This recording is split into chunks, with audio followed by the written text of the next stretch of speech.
And we start the live recording. And we should be ready to go. All right. Let me just wait for this. I'm definitely going to take your lead. And there we are. Hello! Hi, everybody. Welcome to another episode of Torn Book Club. I am Josh, as always. And with me today is my friend, Rachel. Hi. She is here with us this week to discuss Sherlock Holmes, the many faces of Sherlock Holmes. Here's one of them. You can't see it because it's, of course, all black silhouette. Sorry. It's quite a well-worn volume you have there. Yes. Can you tell I like it? Yeah. This is why I brought her on, because she is quite the Holmes expert. Oh God! So, now there's pressure. No. Okay. You know more about Holmes than I do. I got a little obsessive, I admit. Yeah. I have my experience with Holmes, aside from watching Sherlock obsessively and working on Elementary. Yes, I just did the season 2 DVDs for that. I don't know if that's like congratulations or I'm so sorry. Yeah. I can't go near that. Yeah. No. So Aravandi seems to be having some trouble with audio but no video. Try refreshing Aravandi. There's always so many fun little quirks on this show. Oh, the internet. Oh, technology. Oh, yes. So but my only experience reading Sherlock Holmes is, of course, The Hounds of the Baskervilles, which I think all of us had to read in high school. I did not have to read that in high school. Oh, okay. I did. Wow. I liked it. But you know what? We went to high school in different states. This is true. That might have something to do with it. I never thought about that. Yeah. Well, I don't know. Did you have to read The Westing Game or Bridge to Terabithia? Bridge to Terabithia, yeah. Okay. The Giver? No, doesn't everybody in the world have to read those two books? Pretty much, yeah. Oh, God, The Giver. The cry, the feels, yeah. Are you dreading the movie as much as I am? I'm sorry, Jeff Bridges is not old enough. Yeah. It is him, right? It is him, yeah. Mm-hmm. Oh, my God, no. He's... Okay, whatever. Okay. All right, we'll move on from there. Rovandir is saying, I'm a sinner, I have never read Sherlock. That's okay. Oh, no. That's okay. Most people haven't, as far as I've encountered in my lifetime. I've discovered that, too. It's kind of the same way, because I'm a big sci-fi fan. Most people have not read Isaac Asimov. Which kind of blows my mind. And I haven't read a lot of him either. Yeah. Except his nonfiction, which is weird. Yeah. But I did that. But it's very cerebral stuff. And exactly. I admit I came to Asimov pretty late in life, but his work is pretty mind-blowing. I tried really young in life and it was too difficult. I think it would have been difficult for me if I had tried at a younger age. Like me in The Hobbit. Speaking of which, we're gonna go over just a little book club business. This is our last episode for Classics Month, which is going to be recurring every year, I think. I think the themes that I've been doing for every month so far this year, I'm going to keep going year to year, so hopefully I can remember them all as we continue. This is recording, right? Yes. Okay, so we can reference. What? You can reference. Yes, remember. I can reference it all. So, but next month is going to be Geek Culture Month. Oh my God. Which should be a lot of fun. But for this month, we're doing the classics, and we're reading Tolkien's Beowulf. Which, yeah, every English major sort of hates this book at this point, I think. You know what? I bet there are people out there who love it. Yeah. It's something when you have to teach Beowulf, whomever has translated it to teenagers, it just makes the whole thing painful and slow. I should put the Skype online. Okay. So now our Skype line is online, so if you wish to call in, you can. Wow. Yeah, we got all sorts of technology on this show. This is pretty fancy. We live in the future. I'm feeling silly with my book and my iPad. You have an iPad, and somehow you're not living in the future. Okay, sorry. It's just because it's called a pad, like in Star Trek. That's why I have it. Yeah, exactly. Well, yes, I'm a geek. I've got my Kindle, so I sort of feel like I'm sort of low rent. That looks more like a Star Trek pad. It does actually, yeah. Kind of feels like one too. That's but I actually I just finished reading Beowulf this morning, and it was my first time ever reading Beowulf because I deliberately did not read it because I knew Tolkien had a translation that hadn't been published, and I wanted to wait until that came out to read it, and so now I have. I deliberately didn't read it because I dreaded the boringness of an old epic poem. You know what? I kind of was too, but I gotta say, Tolkien's version is actually kind of engrossing. That's something I might look at just because I know he used so much of it for The Lord of the Rings. He really did, especially like the last portion of it. I don't want to get too much into the Beowulf discussion. I'm saving that for later. But one of the things that I really noticed was the final chapter, so to speak, where he's fighting the dragon. Like, you can clearly see how he derived Smaug and everything that happens in The Hobbit from that. Mm-hmm. Most definitely. And without giving too many spoilers for the last Hobbit movie. There's a dragon. No, spoiler. No, that's not a spoiler anymore. We got introduced to the dragon in the last movie. I know. I think we're okay. We're okay. We're fine. We know there's a dragon. No, I'm talking about, like, certain character deaths. Oh, yeah. Oh, I didn't even think about that. Yeah. Okay. Mm-hmm. Wow. Which I think most people know who dies, but there might be some folks out there who don't, and I want to keep you from... Yeah, let's save it for You need to experience that. Yeah. Watch the movie first. And Temple...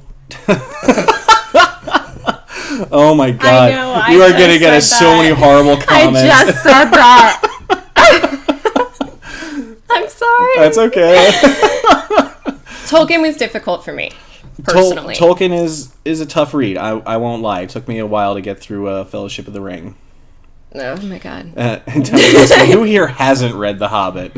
I'm assuming nobody in the chat has not read The Hobbit because you all are awesome. Wait, you mean if I hadn't read it, I wouldn't be awesome? Oh, you're awesome regardless. But oh, okay. It's a good thing I read it as a kid then, like my mom recommended. Yeah. You'll like this. It's fantasy. It's for kids. It is. It has singing spiders. It does have singing spiders, yes. She knew I was an arachnophobe, and she still recommended that book. And so Temple was saying something about Beowulf and how watching movie versions doesn't really help because they tend to focus just on one part of the story. Well, isn't that why we 3-parted it, and it's all that other stuff too? Oh, definitely. When it comes to everything... Oh God, I think almost every single book I've ever read, the book is far superior to the film. Yeah. I'm talking about Beowulf. But yeah, I haven't seen that many movie versions of Beowulf. I refuse. I know they're my students. I know that the big focus in popular culture is the fight with Grendel, which is really just the first part of the story. This little bit. Yeah, it's a tiny little bit of the story. It's like nothing.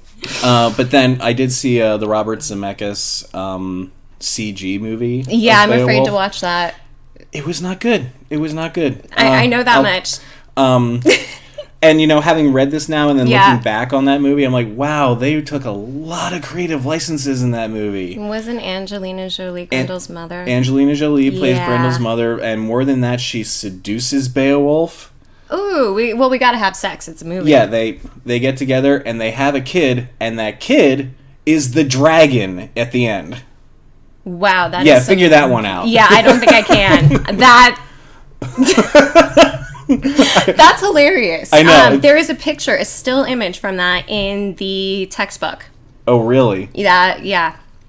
We teach, and there's a picture. I think it's because it's the only Beowulf image I give the movie credit for focusing not just on Grendel, but also on the mother and on the dragon, but then tying them together in this weird way was so bizarre. Yeah, there's a big middle there. It's too bad. Yeah, and also Wiglaf, the character who helps him defeat the dragon at the end. Yes. He's basically his buddy throughout the whole movie.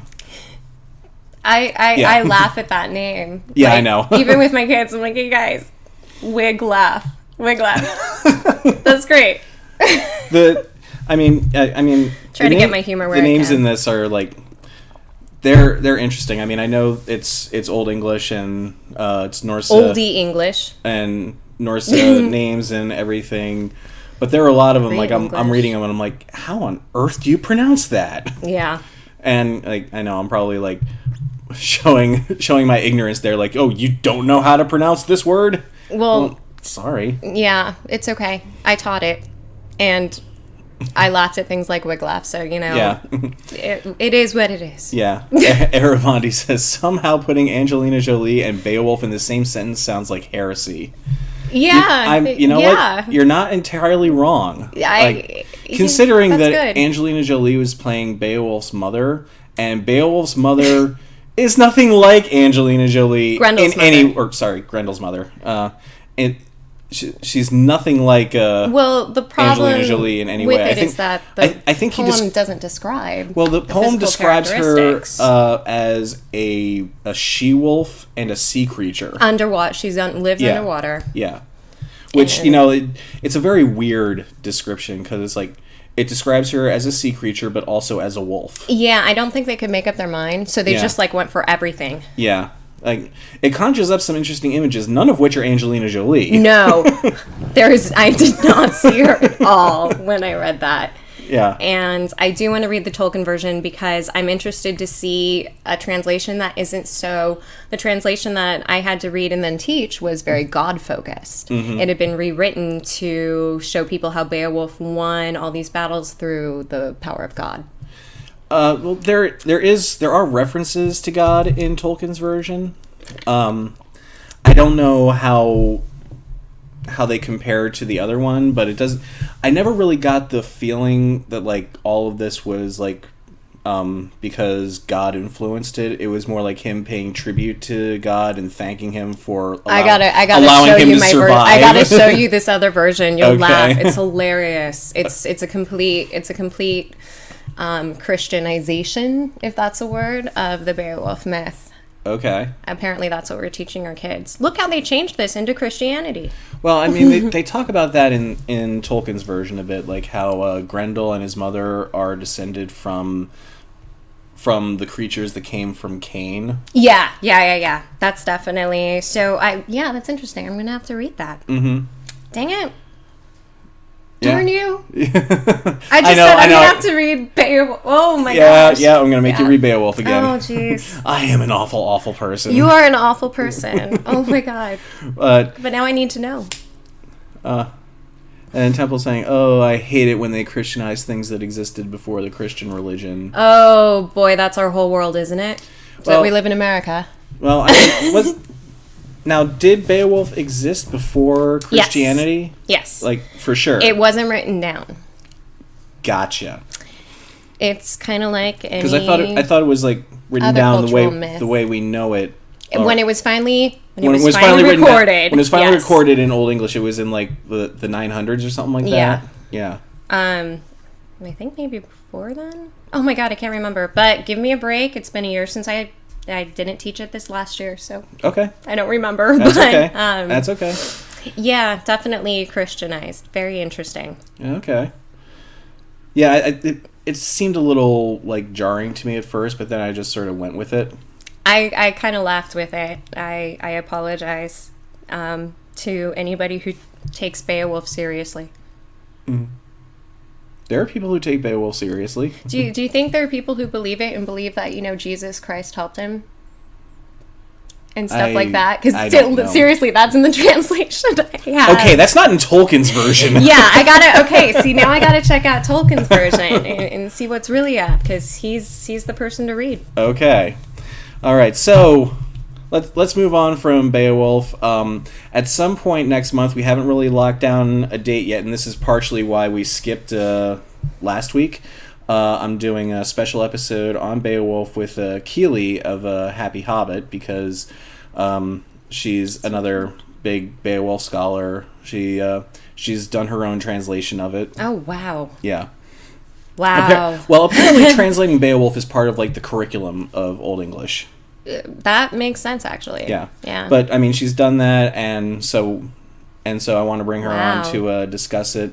We were going to do that last weekend, Well, okay. So what happened last weekend? Why we didn't have an episode last weekend was originally Rachel was going to be on last week to talk Sherlock, and then I was talking with Keely, and she said, "Oh, I can do this. I can do this weekend." And I'm like, "Okay, let's try to move things around. Let's try to shuffle things around." And then it fell apart at the last second, and I couldn't rightly like ask you to cancel and then not cancel again. Or we could have tried. I can't remember what I did. I honestly I think it was easier just to say, you know what, let's just take a break for a week. And, I was more ready this week too. Yeah, so. Yeah.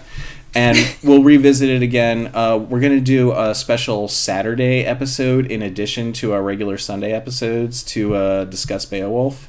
And I will let you know when that is. Because, will it be a longer podcast than usual? It may be. It really all depends. Our podcast can vary from like an hour to 2 hours. Yeah. Because it's funny because it's such a short. It's a small book. It's a small book, but it's packed with stuff. Got a lot of stuff in it. Yeah. For such a short story, it's got a lot happening, I gotta say. Well, it's epic. Literally, it is epic. It is the epic. I can understand why it's called epic now. Yeah. And also, there are tons of notes by Tolkien in this, which I haven't gotten to yet. I have to read it. It'll probably make me appreciate The Hobbit and Lord of the Rings more. You know what? It actually made me appreciate The Hobbit and the Lord of the Rings more, I'll be honest. Because I just was very frustrated with that. Almost as frustrated as I was with Beowulf, because Tolkien was just too good. He made it too tough for me. The languages, everything was just... It's amazing. It's very dense. Like you got to sort of psych yourself up. Yeah, and I think you need to prepare yourself and understand that you're going to have to, look some things up. This is a thinking person's book. Oh yeah, I think I didn't want to think, and that's why. That's tough. Like, back in 2000 when I read it before the first movie.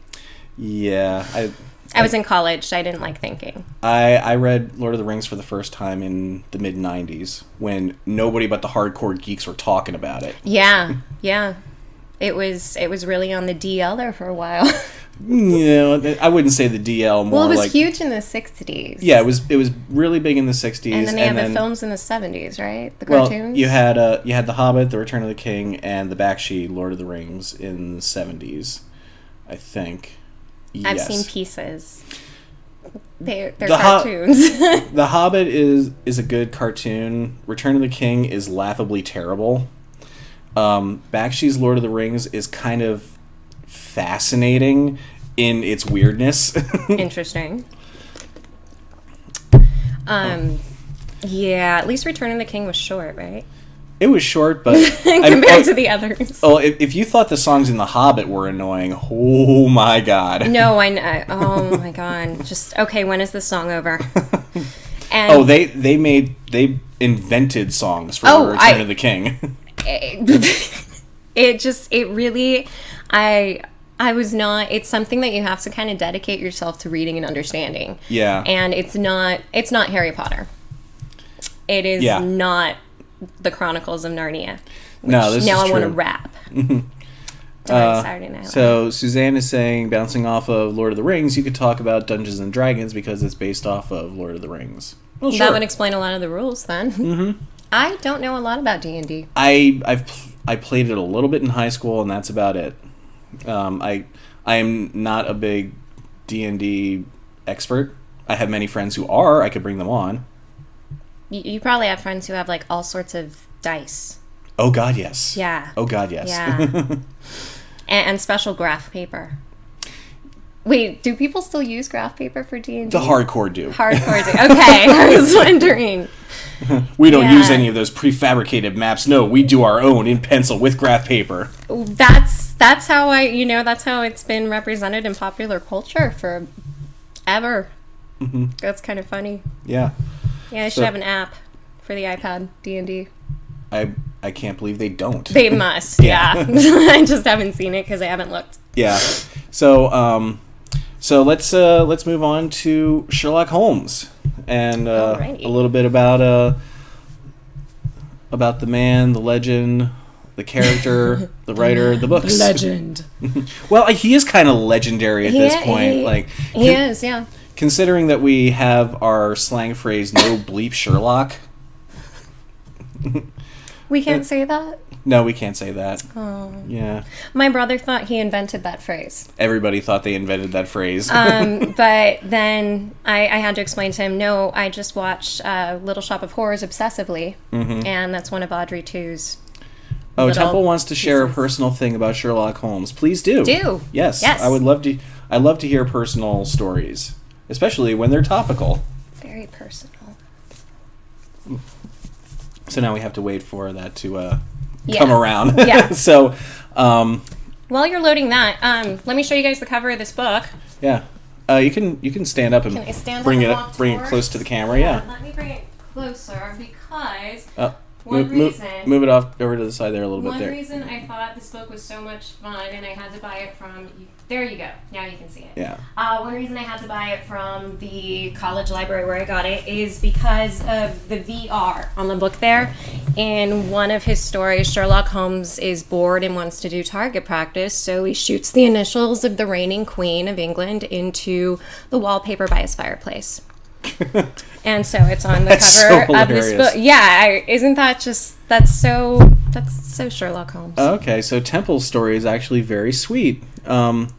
When her parents were first married, they read Lord of the Rings and Sherlock to each other, and because they didn't have a TV. And I still feel that reading together is a very romantic thing because of that. That's so really sweet. Yeah, that's incredibly sweet. My mom got my dad reading. Yeah. He was not a reader, and she got him reading. And he's the one who taught me to read, and then that's great. Both of my parents were big readers, and I became a big reader because of that. Like, this copy of The Lord of the Rings is actually my dad's copy. Oh. And he gave it to me when he moved out of his place and into a smaller place because he knew I was such a huge fan. And this is actually it's actually a pretty vintage edition. It's actually worth some money. But I was gonna say I'll never get rid of it. I think that's the first edition that came out with the appendices and a fold-out map. And you really need that stuff in order to get the story. Yeah, you really do. Yeah, it's a lot of work there. Yeah. So what was I going to say then?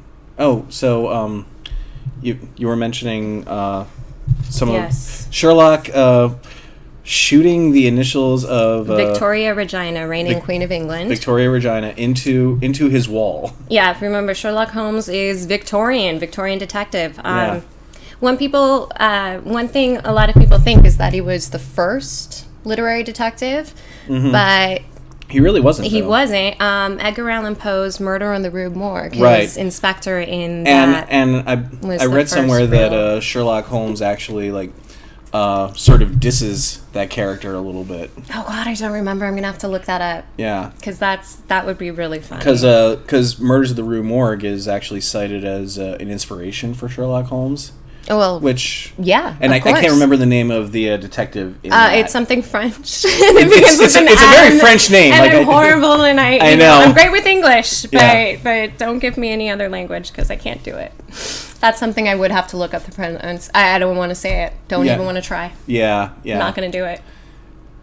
So, which Sherlock book would you recommend? I've never read one. Just started The Hound of the Baskervilles. That's Ava. I wouldn't recommend any book at all. I would recommend the first Sherlock Holmes story. That's right, yeah. Where he meets Watson, and they become roommates, like A Study in Scarlet. Yeah. And I'm like, come on, where is it? It should be the first one here. there it is, yeah. Study in Scarlet, yeah. And it really, I think this is the best introduction because it's Watson doing what he does best, telling us the story and humanizing Sherlock Holmes' amazing deductive reasoning. And it's actually not that short. It was published as pieces in the Strand magazine, so it's a reasonable length. Yeah, for a first one. And that's the other thing that we should mention is that there are really only 4 Sherlock Holmes novels written by Arthur Conan Doyle. and all the rest are shorter stories. And that's how it started, is short stories. And 2 of those novels were serialized. Hounds of the Baskervilles and I think The Valley of Fear. Yeah. Oh gosh, I don't remember. I was just so disappointed with Hound of the Baskervilles. Oh, really? Because it was the first novel, long story that I read, and I was like, really? That's it? This is the big mystery? Well, what's interesting historically is Hound of the Baskervilles was the first story that Doyle wrote after killing off Sherlock Holmes in, what was it called? The Last Problem? The Last Mystery? Or the final... I can't remember what it's the final or the last something. There are too many. Oh my gosh. Okay. It's like The Final Problem. The Final Problem, yes, there we go. okay. It's a good thing I bought this. Yes, thank God. It's like I had all of these memorized and now they just fell completely out of my brain. There's so many. I forget how many there are original stories. There are tons. So many. And the Arthur Conan Doyle stories, really, they're so worth reading. I think they hold up so well. Okay. Now, Aravandi is saying that Sherlock in the books was way too arrogant for her taste. There it is. Monsieur le... oh my God, seriously, M word? That's a different talking about how we were talking about Edgar Allan Poe. Yeah, Edgar Allan Poe is C. Auguste Dupin. Yeah, yeah, there we go. Yeah, I can't say Suzanne went to the Wikipedia article. All right, cool. Thank you. Yes. Thank you. I knew it was in there somewhere, but I wasn't going to bring it up again. So how do you feel of Sherlock as a character in the books? As a character, that's a good question.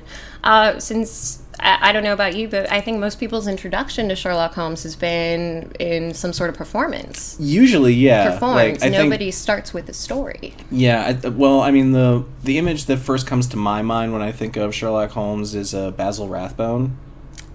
You know what? Me too. Exact. That very classic. He's got the hat. He's got the face. He was very Sherlocky. Yeah, that's a word. And what's interesting is apparently in the books he's never described as wearing that deerstalker hat. No, it's in the illustrations. Really? Yeah, that's interesting. And really, the thing, if you guys remember from the brief glimpse, if you caught it, of the he's not wearing a hat. Not wearing a hat, but he's got a pipe. He does have a pipe. Does have a pipe. Which that I can understand because he does have a rather strong affinity for smoking. Oh yeah. You know what? That's funny. That I was. Oh God! Now I've got more things to think about. The adaptation. Stephen Moffat, Mark Gatiss. You guys really went there. Yes. They got everything in there, didn't they? They really did. Like just going over this and realizing, oh wait, that wasn't Sherlock. And we'll get to Sherlock in a little bit. Yeah, and we're gonna have to go there, won't we? Well, there's no way we can't go there. Good thing I caught up. Suzanne says that he is a man of vices. Oh, definitely the cocaine. Well, yeah, the cocaine. But sure. What's so funny is, all the stories are told by Watson, who is a medical doctor. Cocaine is not illegal at the time. Mm-hmm. In fact, we're talking about a time before it was in Coca-Cola. Right. And it's funny because Watson disapproves of the habit, and he does think it's bad for Sherlock's health. Right. And but then he also disapproves of his smoking so much. He's a very disapproving gentleman, isn't he, Dr. Watson? But yet he doesn't consider Sherlock's smoking a vice. He considers the cocaine a vice. And he's just annoyed because there's smoke lingering in the apartment the whole time. Well, that would bug me too. I mean, if I was a non-smoker, because I've been a smoker, definitely there's a linger. There is. There for sure is. So Ava is asking, how do you feel about the BBC Sherlock? We'll get to that. I personally I love the series, but yeah, we'll get into a much deeper analysis of Sherlock later on. Should I set a timer? Suzanne is asking, did you get the buttons that I gave Eve for you? Yes. These? And no, those are different ones. Those are from the Game of Thrones party. Suzanne's got too many buttons. I know. She gave Eve a couple Sherlock buttons to give me, and I do have them. I just don't have them here, but I did get them, Suzanne. Thank you.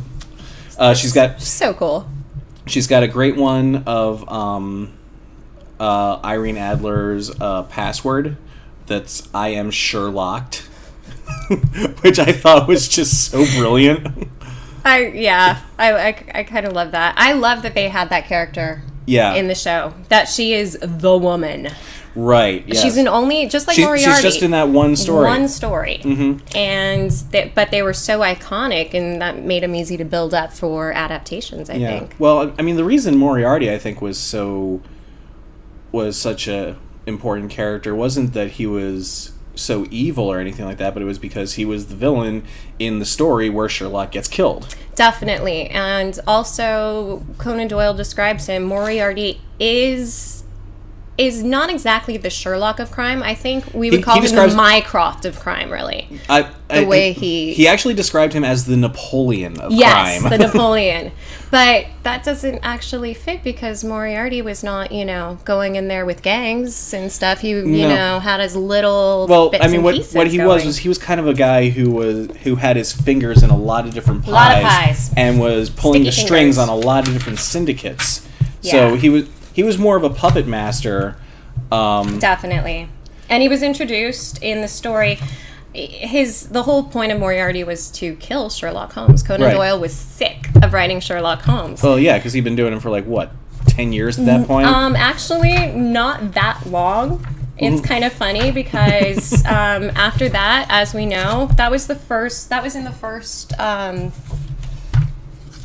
few sets of stories. So after that, he definitely had to bring him back. And okay, there's a whole lot of love going on in the chat right now because Aravondi's beagle is watching the show with her right now. That's adorable. Yay, puppies. And the beagle's name is Eli, so hello, Eli. Hello, Eli. You just said hello to a dog. Hi, dog. I just said hello to a dog. Yes, I did. It's okay, I talk to mine all the time. Yeah. But they're in the room usually. Yeah. I am talking to a dog over the internet. Does it get much lower than that? I don't know. This is where technology has brought us today. Yep. It's amazing. Absolutely amazing. So we're talking about Moriarty a little bit, and how he's let's see, what is this Ustreamer saying? Hi guys, I've never read any Sherlock Holmes. Bad, I know, even though the new TV show is pretty great. I've never been too moved by the characters in movies and TV. Is he different in the book? That's a great question. Yeah. The thing with Sherlock Holmes is, well, one, in the books, I was talking to Josh about before we started the podcast, is I wouldn't consider him a sociopath. Right. It works great for the TV adaptation. I think that, although I have some issues with the last, and we'll go there later. Yeah. But his character in the books is not as antagonistic to everyone. He's not sociable, but he's not antisocial. He's a bit antisocial, I felt, but no more so than anybody who's just having really smart. I need some me time right now. Exactly. He spends his job, what he spends his time doing is thinking, and I think that makes that leads to some antisocial behaviors, but not sociopathic. He's a bit friendlier. In fact, he shows some nice morals. He's definitely arrogant. Well, yeah. He's definitely he definitely thinks himself the man. Better than most people. Oh yeah. And I think that becomes most apparent in his interaction with women. Or lack thereof. You mean his interaction with woman? Well, I mean, throughout the stories, he does interact with some women, but only as far as it goes with the case, and then he is completely uninterested with them beyond that. He's not. He was never really assigned sexuality, but I think it was just assumed that he was heterosexual. Well, yeah. I mean, it's not. I'm not saying people of the day would have. I'm not saying expected. that he wasn't. I'm just saying that he was. He's a guy who was so much in his own head that that sort of thing doesn't really cross his mind, except in the case of Irene Adler, because she's the one that got away. Scandal in Bohemia. Yeah. She again, like Moriarty, she's in one story. And I love her character because she is the only person who gets one over on Sherlock. Mm-hmm. And she's a woman. And this was written in Victorian times, and I kind of dig that. Yeah. It was a very womanly crime. You know, it wasn't... Yeah. Blackmail and that sort of thing, but as in it wasn't, violent murder. But no, it was more. It was a scandal. Yeah, and or could have been a scandal. Trying to prevent a potential scandal. Yes, and and she never actually went through with it. I mean, basically in the story he let the woman get away. Right. But she got away, but she never really went through with the threat. Right, and she said as much that she was never going to. Yeah. And by the way, that story is called A Scandal in Bohemia. Country of Bohemia. And can I share this illustration? Oh, yeah. Because that's just so funny to me. That is such a wacky illustration. Okay, so here is our royal person who Irene Adler has had an affair with, and he thinks that little mask that he's wearing is going to conceal his identity. Look at his clothes. I mean, royalty, they're kind of dumb. He shows up to Holmes's place like that. So he goes up to Baker Street and he walks in and he's got his looking cane like and that. his shiny boots and his little mask on. It's pretty funny. So Temple was talking about the misuse of psychological terms in TV. Oh my God, yes. Last episode of Sherlock, I had a big problem with that. Yeah. Huge problem with that. Really big problem. Yeah, we'll get to that. We'll get to that. We'll vent about that later. I was not as pleased with this last season of Sherlock as I was with the first two. That sounds like everybody. I know a couple people who really dug it and thought it was the best one, which we'll get to it. Yeah. I thought after such a very strong start, this last season sort of felt a little too much like going through the motions or trying to do something. Well, it's very much bold like and unique. Post Reichenbach Falls, which is actually a friend of mine made a really funny observation of what did people call jumping the shark before that Happy Days episode. Reichenbach Falls. And it's like what because I mean there were definitely other series where after a certain point they just went crazy. And that's a fairly recent term that we've adopted too. It is. And the show was a while. And so his joke was like, yeah, in Victorian times people were saying, oh yeah, that series really went over Reichenbach Falls. Because oh my God, it's so funny to me that Doyle was like, I'm going to end this. I'm sick of this. I'm going to end it. He couldn't. They wouldn't let him. Yeah. Well, what's funny is when he actually did finally end it, he left it more open by having Holmes retire so that... To the country, with bees, with apiary. Yeah, he becomes a beekeeper. Yes, and I still have issues with that, and I've had difficulty. I've tried to read... there was a Sherlock Holmes book geared towards children, not written by Conan Doyle, a fairly recent book, called... Was it called The Beekeeper? It was about Sherlock Holmes and in his retirement and a young girl solving a mystery with his help. Interesting. I couldn't. I couldn't. I tried. Okay. It didn't work for me. But I've found that as far as adaptations go, if it's a story, the only one that I've liked is the one that the estate of Conan Doyle has actually approved. So you're talking about sort of spin-offs. Spin-offs, yeah. Or literary spin-offs. Or post Conan Doyle writers. Right. And I'm a terrible traditionalist like that, you know. I refuse to read any Oz book past book 14. Because that's the fact that there are 14 books in that series written by L. Frank Baumler is ridiculous. Speaking of people who didn't want to write, he kept trying to shut that down. Oh man. That's just a podcast about fan clubs right there. Yeah. I'm gonna have to do an episode about the Oz books. You should, because most people don't know. Well, how awesome they are. I'm gonna have to do a lot of research because, like so many others, I've only ever read The Wonderful Wizard. Yeah, it becomes something a lot different. Yeah, I've seen the movie sequels. I've seen Return to Oz, and I've seen Oz the Great and Powerful. That's the closest. Yeah. Return to Oz it's very dark, right? But it combines things that were actually in the sequels. So That's why it's so good. So what you're saying is L. Frank Baum was a really messed up dude. I'm saying beware the Wheelers. I was fully aware of Beware the Wheelers when I was a little kid because they scared the Jesus out of me. Weren't they? Oh my god. That was before rollerblades. Oh my gosh, yes. They were scary. That movie really did a number on my young little psyche. That movie was great for my young little psyche because it was already dark and it helped me envision the books better. It's like with the Sherlock Holmes adaptations, and we were talking about how Basil Rathbone's kind of our image right of Sherlock Holmes. He was an actor in the olden-timey days. Yeah. God, olden-timey days. Yes, the black and white days. Yes, the black and white days. This is how I have to talk to the teenagers I teach, so I apologize if I'm sounding like condescending. It's just when you got to reference these things, it's difficult when your audience you got to be cool and hip, man. Yeah, I got to be cool about it. Yeah, Sherlock, it's bomb. Miss, nobody says that anymore. That's what I'd get. I know because I asked. Okay.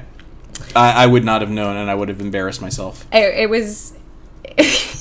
I had to ask in reference to something I had read. I was like, no child talks like that anymore. So I asked the kids, and they're like, no, we don't. It's like, ha. Okay. So, Sherlock's speech. they're talking about the wedding episode of this season of Sherlock. Wasn't that the whole episode? It was a speech. Well, yeah. Well, the whole episode was like him deducting everything. God, that was really... That emotionally had me up and down a bit. It did. And then, but at the end, he finally gives, his actual speech. Yeah. Which, it was a very good speech. I won't lie. I liked it. What I didn't like was that it was pretty much just a distraction so that he could solve the case. Okay. Oh, God, we said we were going to put this off. Yeah. I don't know. Should we get into it? No, let's go through some adaptations, and then we'll work our way up to Sherlock. Okay, there we go. That sounds good. So we were talking Basil Rathbone, and we can talk about some of the others. Because I remember watching, some of the Basil Rathbone stuff when I was a kid. Yeah. And sort of being bored by it. And, it's very British. For a kid. He was very British. Oh, my goodness, yes. But I was bored by it, but I wasn't I was also intrigued by it at the same time. I wanted to know what was happening, but I also knew that I was way too young to really know what was going on. It's so funny when I've had that happen in books when I read a lot of books, let's say prematurely. Yeah. And it was kind of funny because I kind of could tell I don't get this bit. But I probably will when I'm old. Yeah, because I did that a lot. I watched that, and for some reason I watched a lot of Miss Marple when I was a kid. Oh my God, I love Miss Marple. Agatha Christie. See, I like mysteries. Mm-hmm. So, I graduated from Sherlock Holmes to Hercule Poirot and Miss Marple. Of course. As did the rest of us. Yeah. And a lot of people in the chat are talking about The Great Mouse Detective, the Disney movie. Oh my gosh. You know how much that tripped me out when I read that it really was Basil Rathbone? Was it really? Wasn't it? Well, it was, no, wasn't it? No, well, I know the character's name was Basil. No, I mean the human Sherlock. Remember, we had the Great Mouse Detective who was living at Baker Street with our human Sherlock. Basil Rathbone was the real Sherlock in that? I want to say he was. It was him or one of the other famous actors portraying him. Let me look it up right now. Okay. See if I can beat anybody else looking it up. That's crazy. The Great Mouse Detective. What I liked about that one was it had Vincent Price as Basil Rathbone. Holy Lord, that is so cool. If you like that movie, then that's good. That's a great start. Yeah. That movie scared me. That movie scared me. Well, the final confrontation between him and what was his name? Radigan. Radigan. Radigan, played by Vincent Price. I have to rewatch this. That was a terrifying sequence because Radigan was ready to straight up murder him and the little girl. You know what's funny? The part that scared me the most was the animatronic, the Clockwork Queen. Yeah, the Clockwork Queen was pretty. That was disturbing to me. Yeah. But yeah, I think that was probably my first introduction to Sherlock Holmes. I knew of Sherlock Holmes before then, but I mean, like, I was a little kid at that time. So, exactly. Like, I was aware of Sherlock Holmes. 1986. Yeah, that sounds like my first introduction. Let's see. I would have been 9. So yeah, I was like 4 or 5. Who knows? Depends on when it was probably a summer release, so I was almost 5. But yeah, that was actually, I liked that. Yeah. So Aeon Way is this Ustreamer with a huge string of numbers, checking in to see how the show is. Well, I hope you like it so far. We laugh a lot. We don't know if we're funny, but we amuse ourselves at least. Yes, that's what's important. And hopefully we're amusing you too with our weird knowledge or lack thereof. Yeah, there we go. Speaking of which, I got taken to task last week or 2 weeks ago with the Jane Austen episode because I hadn't read a lot of Austen. Which there's only about 6. There are 6 books, and I admit I hadn't read a single one of them, and that's why I had Eve on, and that's why I had Light of the King call in because. Did you watch any adaptations before? Oh yeah. Which ones did you watch? Well, I watched the BBC Pride and Prejudice. Okay. All the way through in one go. It is. I love that so much more than the story, just because the writing style. Yeah. The problem with classic books is they are written in classic ways. It takes a lot to do an episode like this, and because I mean I've got my day job and I'm doing this on a mostly weekly basis, and so it's hard to research and read everything I want to talk about because I mean we talk about several different books a week. That is a huge amount of reading. Right now we're talking about an entire compendium. But I mean, I admit I was underprepared that week, and I was sort of hoping to have some people like Eve and like Light of the King to come in and sort of help keep the conversation going. And you just needed me there, man. I know. Like Persuasion, my favorite. Everybody has read Austen except me. But I mean, we also talked about Charles Dickens. And this was something I meant to check out before the show started, but apparently last week Pawn Stars did an episode with a first edition of A Christmas Carol. Wow. Which was really cool, and that's the book that created Christmas. Yeah, pretty much.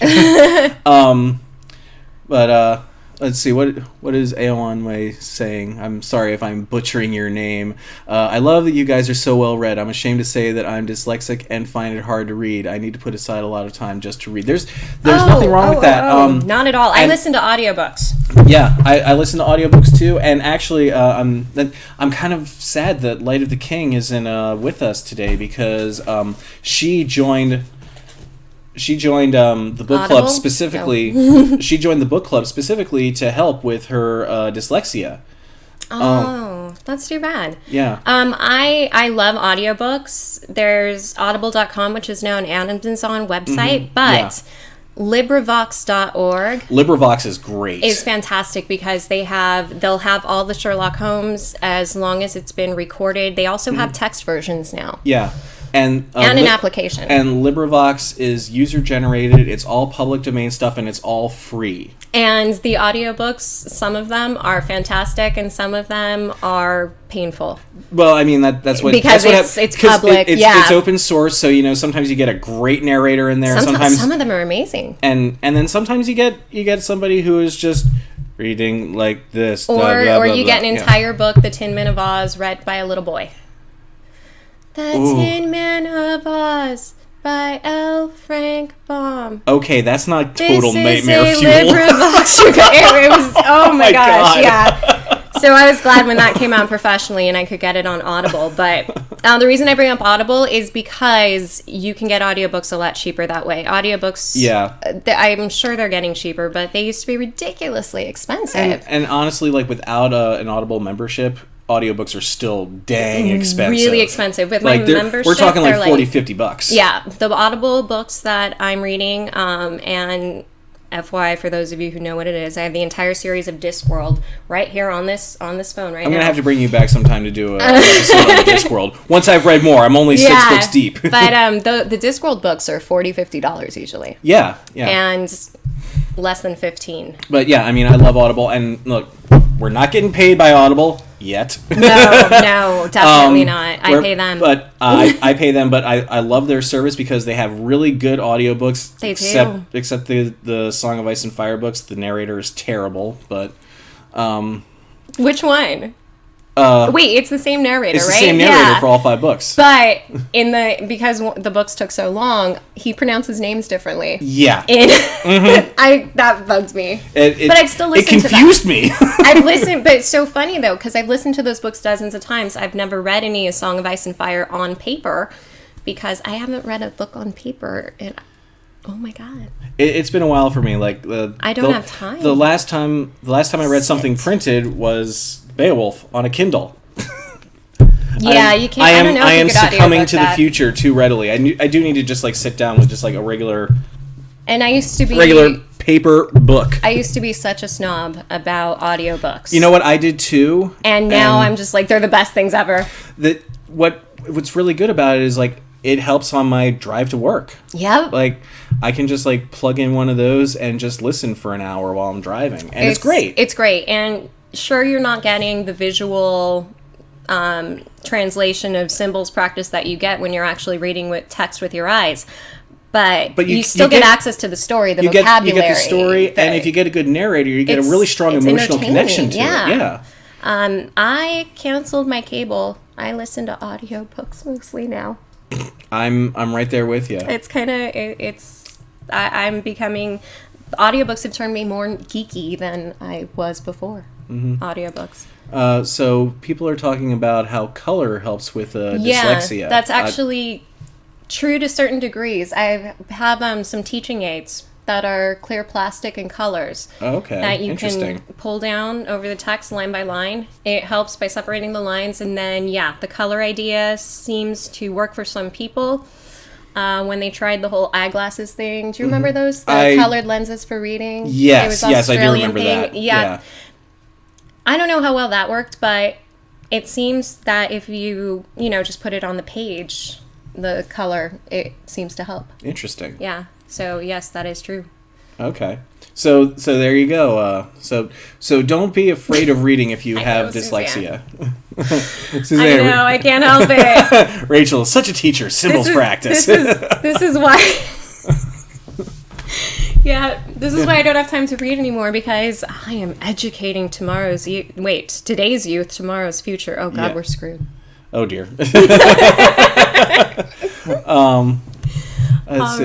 It's fantastic if the author narrates the story. I listened to Neil Gaiman reading The Graveyard Book. Neil Gaiman's brilliant. Neil Gaiman reading The Graveyard Book is still one of the best audiobooks I've ever listened to. Neil Gaiman reading, oh my gosh.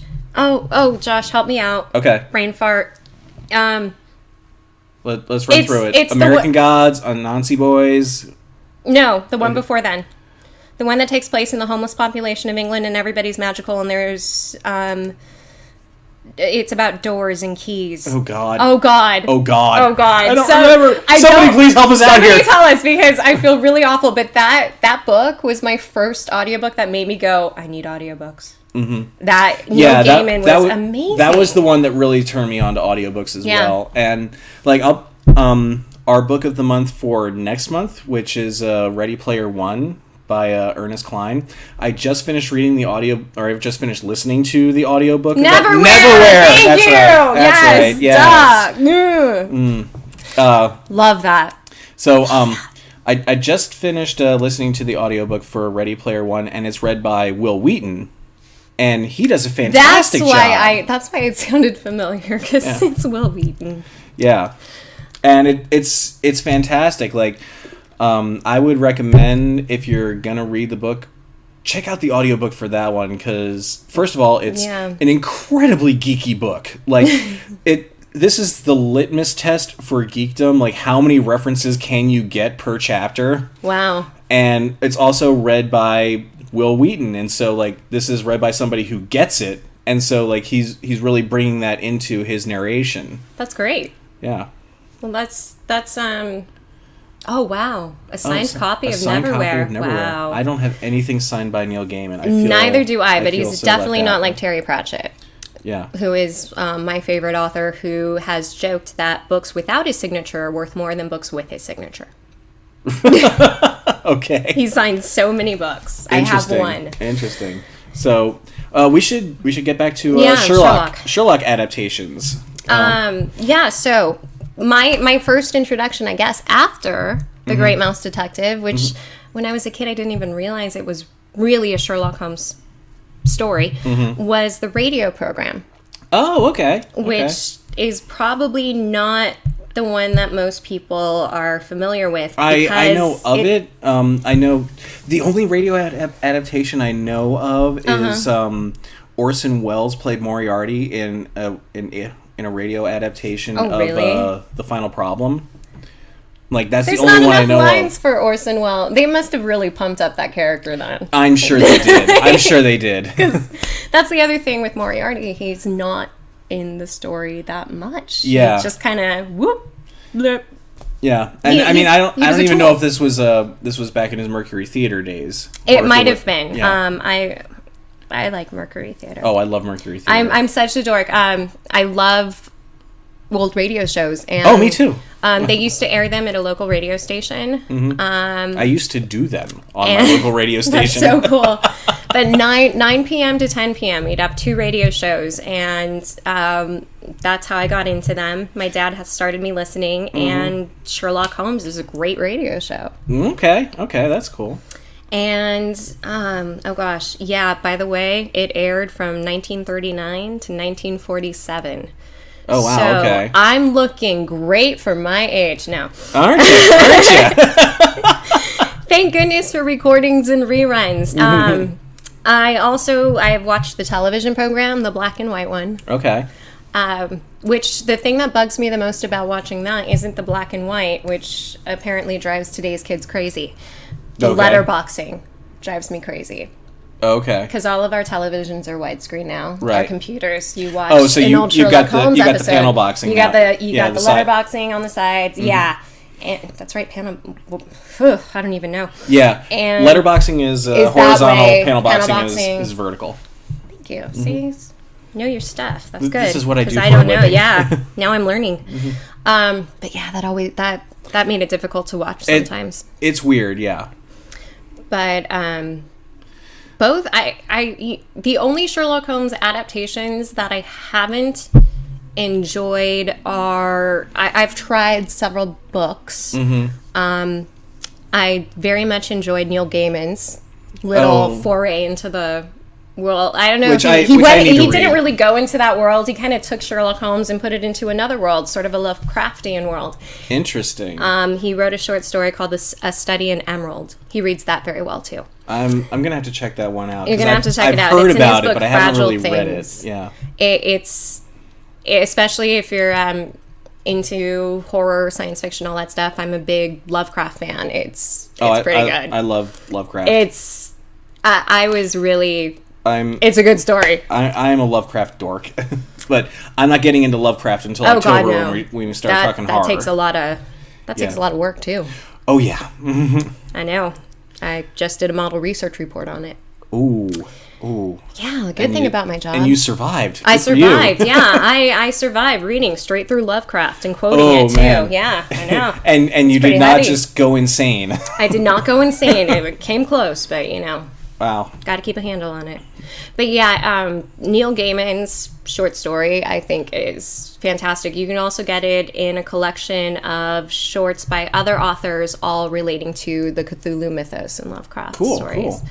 And those are both available audio. Excellent. So, yeah, none of the authors I like are ever around either. Yeah. Aravandi was saying none of the authors I ever have. And have book signings dead, in places I can get to. I'm kind of lucky because I work right next door to the Grove in LA, which has a big Barnes & Noble, and they have all the big signings there. One of the last bookstores, I bet, too. It's pretty much all that's left, really. Oh my gosh. Well, no, it's my fault. I try to frequent as many independent bookstores as I can, just to like keep them afloat, just to keep them going. Cause I go to the used bookstore. I love used bookstores. Have you been to the Last Bookstore down in downtown LA? Mm-mm. It is amazing. They've got some amazing stuff. It's such a cool store because like they've got really good books, but then they have a whole second floor that is an entire, I'm not kidding you, it's a labyrinth made of books. Oh, that's so cool. And all the books are available for purchase for $1. That is so much cooler than the dollar bookstore. I know, right? Wow, see, there the books are on shelves and sometimes in bins if they haven't shelved them yet. Yeah. Oh, wow, that's really cool. Okay, so I think it's Aeon Way, is asking, what is Lovecraft? Is that what it's called? And Taiko's got the answer there. Yep, H.P. Lovecraft was an author of horror and fantasy. I believe the technical term is weird fiction. And he was the godfather of what we call cosmic horror. Yes. Which is the idea of the fear of things that we just can't understand because we're just too darn tiny. Yeah. He spends a lot of his stories talk about, I'm not going to go too much into it, but they talk a lot about the elder gods or the old ones, which are... two different things, actually. Yes. Okay, true. There's a lot. It's got a lot of stuff. Basically, these are creatures from time immemorial, before we even existed. Millions of years ago, probably. Yeah, before the Earth even existed, and they are beings of just pure... I don't want to say anger because that's an emotion. Well, yeah, they're just... They're not... Are they evil? They're not really evil. They're not just evil, are they? They're I guess you would call them... They're beings of hunger. Yeah, is probably the best way to describe them. But so are we. Yeah. But they're frightening because they are so powerful huge, and incomprehensible. They're so powerful, and they've been gone for millions of years, but there are all these clues strewn all over the globe, all throughout history. And he made them all up, don't worry. Yeah, but that lead back to these things. And the big one is, as they're talking about in the chat here, is Cthulhu. Oh, everybody loves Cthulhu. Because he's the grand one. He's the big one. Well, any octopus face thing, people are really impressed by it. Yeah. You know, that's the only reason I saw the second Pirates of the Caribbean movie. Yeah. I think I still like Johnny Depp at that time. Or Hellboy, even. Oh, gosh. Yeah, the final confrontation. I've only seen the first... I haven't finished it. Really? Yeah. Oh, sorry, I just spoiled the ending for you. He fights Cthulhu. Darn! Or, sorry, he fights not Cthulhu. But totally Cthulhu. Yeah, but it's in the public domain, so everybody uses it now. Yeah. That's the... Oh, God, I just And Guillermo forgot. del Toro is a huge Lovecraft fan, so it makes sense. I need to watch those Jaegers beat up monsters now. Oh, God, yes, you do. Yeah. It's amazing. But what was... Oh, gosh. There was one more thing about Lovecraft. Oh, here it is. Okay. He is the creator of the Necronomicon. Yes. Before Lovecraft, there was no such concept as an evil book made by any mad Arab. The other problem with Lovecraft is that he's a little racist. A little racist. He was afraid of everything, including people of different cultures. Well, what's interesting is like how he sort of loosened up on that like later on in his career. But I don't want to get into that too much now. There's too much of all of this stuff. One of the big things with Lovecraft stories is that there is this sense of hopelessness with them. Like, you have all these people discovering these grand secrets about the universe and basically being driven insane because there is nothing you can do about it. It's hopeless. It's absolutely, it's something you can't fight against. Yeah. And all modern horror authors are highly derivative of Lovecraft. Yeah. I didn't realize how much until... Most of his stories are framed as somebody telling something in retrospect, usually through looking through the journals of somebody who has gone crazy and died. And then by the end of it... There's a lot of that. And by the end of it, they tend to frame the story as a warning to anybody reading this. Do not go down this path. Avoid my fate, and then this person ultimately dies. So it's like two levels of like people going crazy and dying. It's it's pretty intense stuff, but it is a difficult read because he wrote a lot of words. Yeah, he made up a lot of words. Yeah, Lovecraft is very, I would say, dense. Yeah, it takes a while to read, but the concepts and the stories are where it's like Tolkien almost. I think it's difficult to read, but those stories are rarely rewarding. Okay, so Lovecraft is to horror as Tolkien is to fantasy. You know what? I can't disagree with that. That's a great analogy. I love that. Yeah. Oh, sorry, I used the word analogy. Well. But yeah, definitely. I mean, and I'm a fan of Discworld, which is a fantasy series. One of the things it does is it takes all the stuff that Tolkien really put into our popular culture about fantasy, and it plays with it. Yeah. So Tolkien really is, fantasy father. Yeah. So I guess I'll talk a little bit about going back to Sherlock Holmes. Yes. Oh, right, this episode is supposed to be about Sherlock Holmes. Sherlock. So I'll talk a little bit about he's a Holmes. My exposure to Holmes, and it actually wasn't Basil Rathbone. It was the one later on whose name I can't remember. I don't know if I have anything open about that. I don't remember who his name was, but you would recognize him if you saw him. Like he's.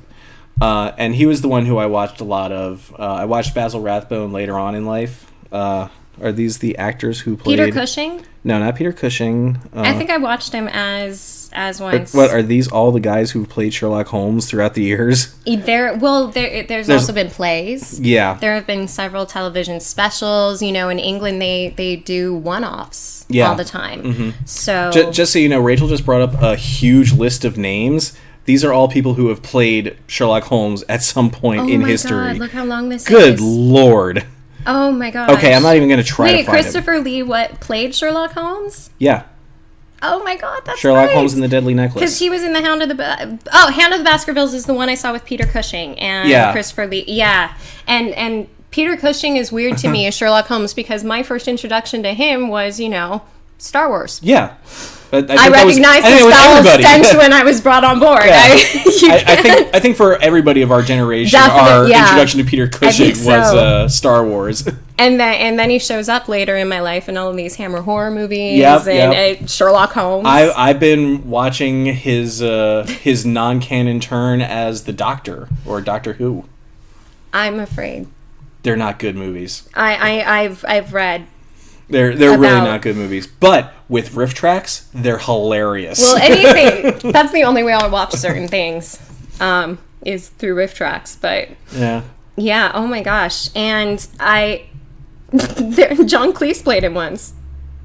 As in a TV movie called Elementary, My Dear Watson. Now that's something we have to talk about. He never said Elementary, My Dear Watson. There are points where he has called it Elementary, and it's usually in response to Watson like fawning over something he's just deduced. It's like that. Elementary. It's like that's amazing. No, it's Elementary, which is basically his way of saying this is easy. Yeah. And he's called him, like, my dear fellow or my dear Watson, but never in any of Sherlock Holmes' stories... By Sir Arthur Conan Doyle. Let's be specific. Were those two phrases put together as one. Never.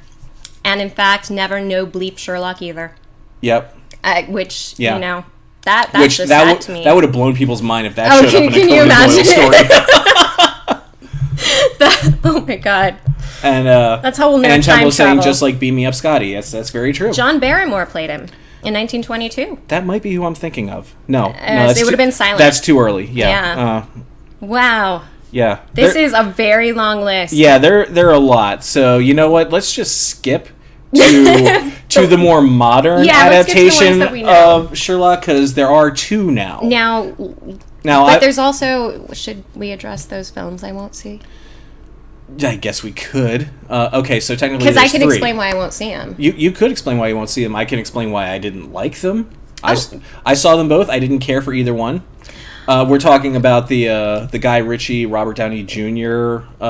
Sherlock Holmes movies. Wasn't it Jude Law as Watson? Jude Law was Watson. Didn't they hire Nomi Rapici as Irene Adler? No. She played somebody else in the second one. It was actually Rachel McAdams who played Irene Adler. Oh. Interesting. Yeah. My problem I just... Robert Downey Jr.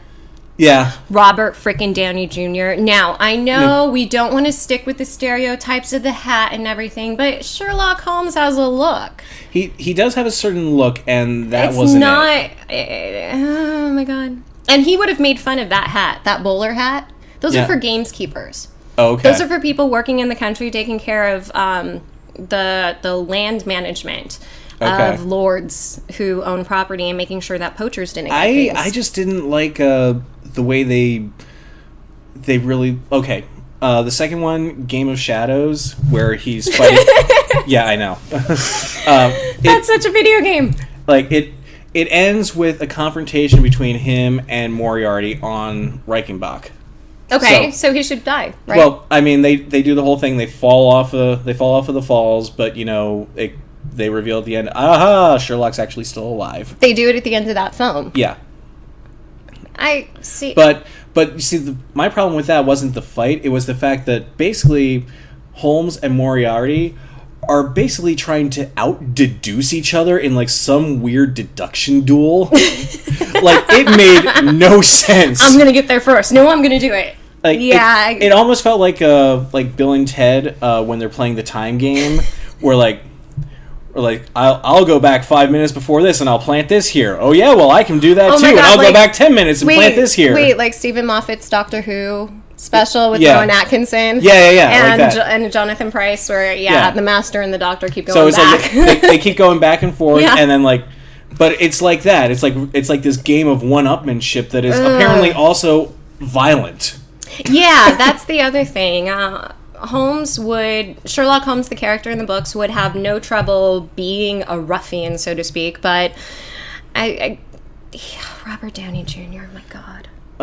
Do you think they hired him because he's a junkie and Holmes was a junkie and they thought maybe he'd understand that part of the character? I guess maybe, but the thing with Sherlock is that while like he does partake of drugs, he never struck me as like a junkie. He doesn't appear to be an addict. He was always able to control himself.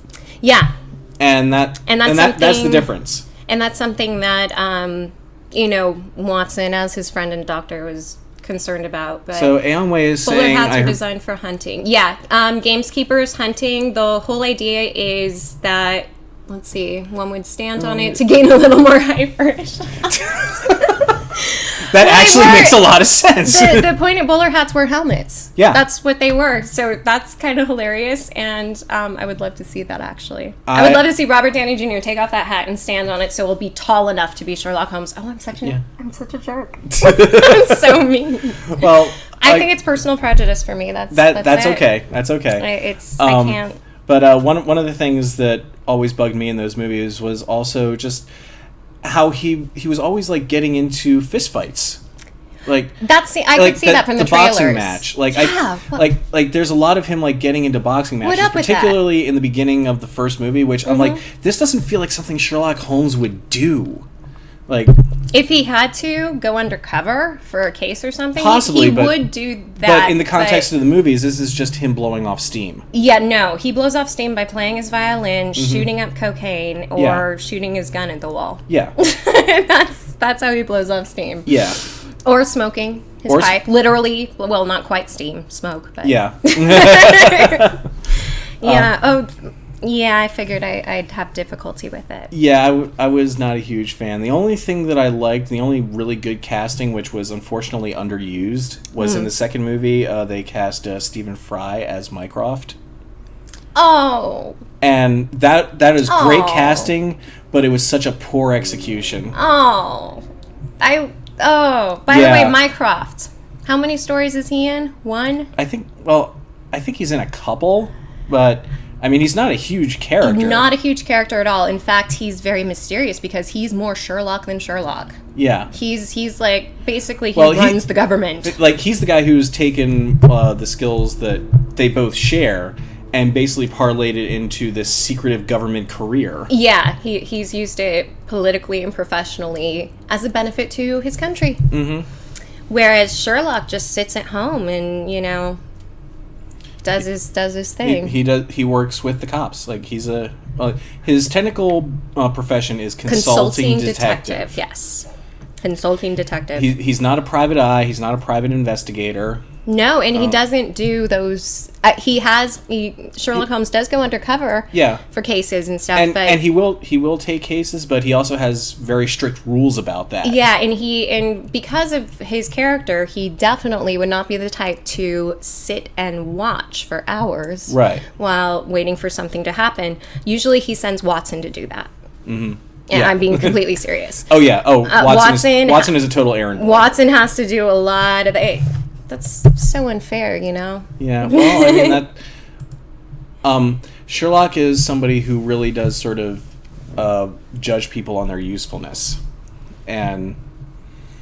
Yeah, And he... I mean, there's definitely a stronger emotional connection between Holmes and Watson than just usefulness. But yeah. They're definitely friends. They're certainly friends, and there is a moment in one story where Watson... takes a bullet for him, not in like a big like life-threatening way, like he gets grazed, but he was going in to take a bullet for him, and Holmes sort of lets his guard down a little bit and shows some genuine appreciation for him. Yeah. And I can't remember which story it's in. Okay, I just found a great story that I love. Oh, okay. This humanizes. If you want to know if there's a character of Sherlock Holmes, this really helped me out with it. It's called the Yellow Face, and it involves an interracial relationship and the child who's a product of that relationship. Sorry, I'm a huge spoiler, but I have to share that because Holmes's reaction was incredibly compassionate for the time. Mm-hmm. He was very supportive of the woman in question and her ability to keep her daughter and raise her daughter, and how... You know, he sympathized with the fact that there was that much prejudice. Interesting. Where she had to hide her child. That's that's pretty progressive attitude for that period of time. So that's one thing that. And I mean that's not to say that everybody in Victorian times was just like straight up racist. But everybody in Victorian times was straight up racist. Okay, you said it, not me. And in England, oh my God. Well, there's always that sort of prejudice, but. I mean that's a very progressive attitude to have for Victorian England. Extremely, and that's one thing that endeared the character to me. Victorian England is very much about keeping up appearances.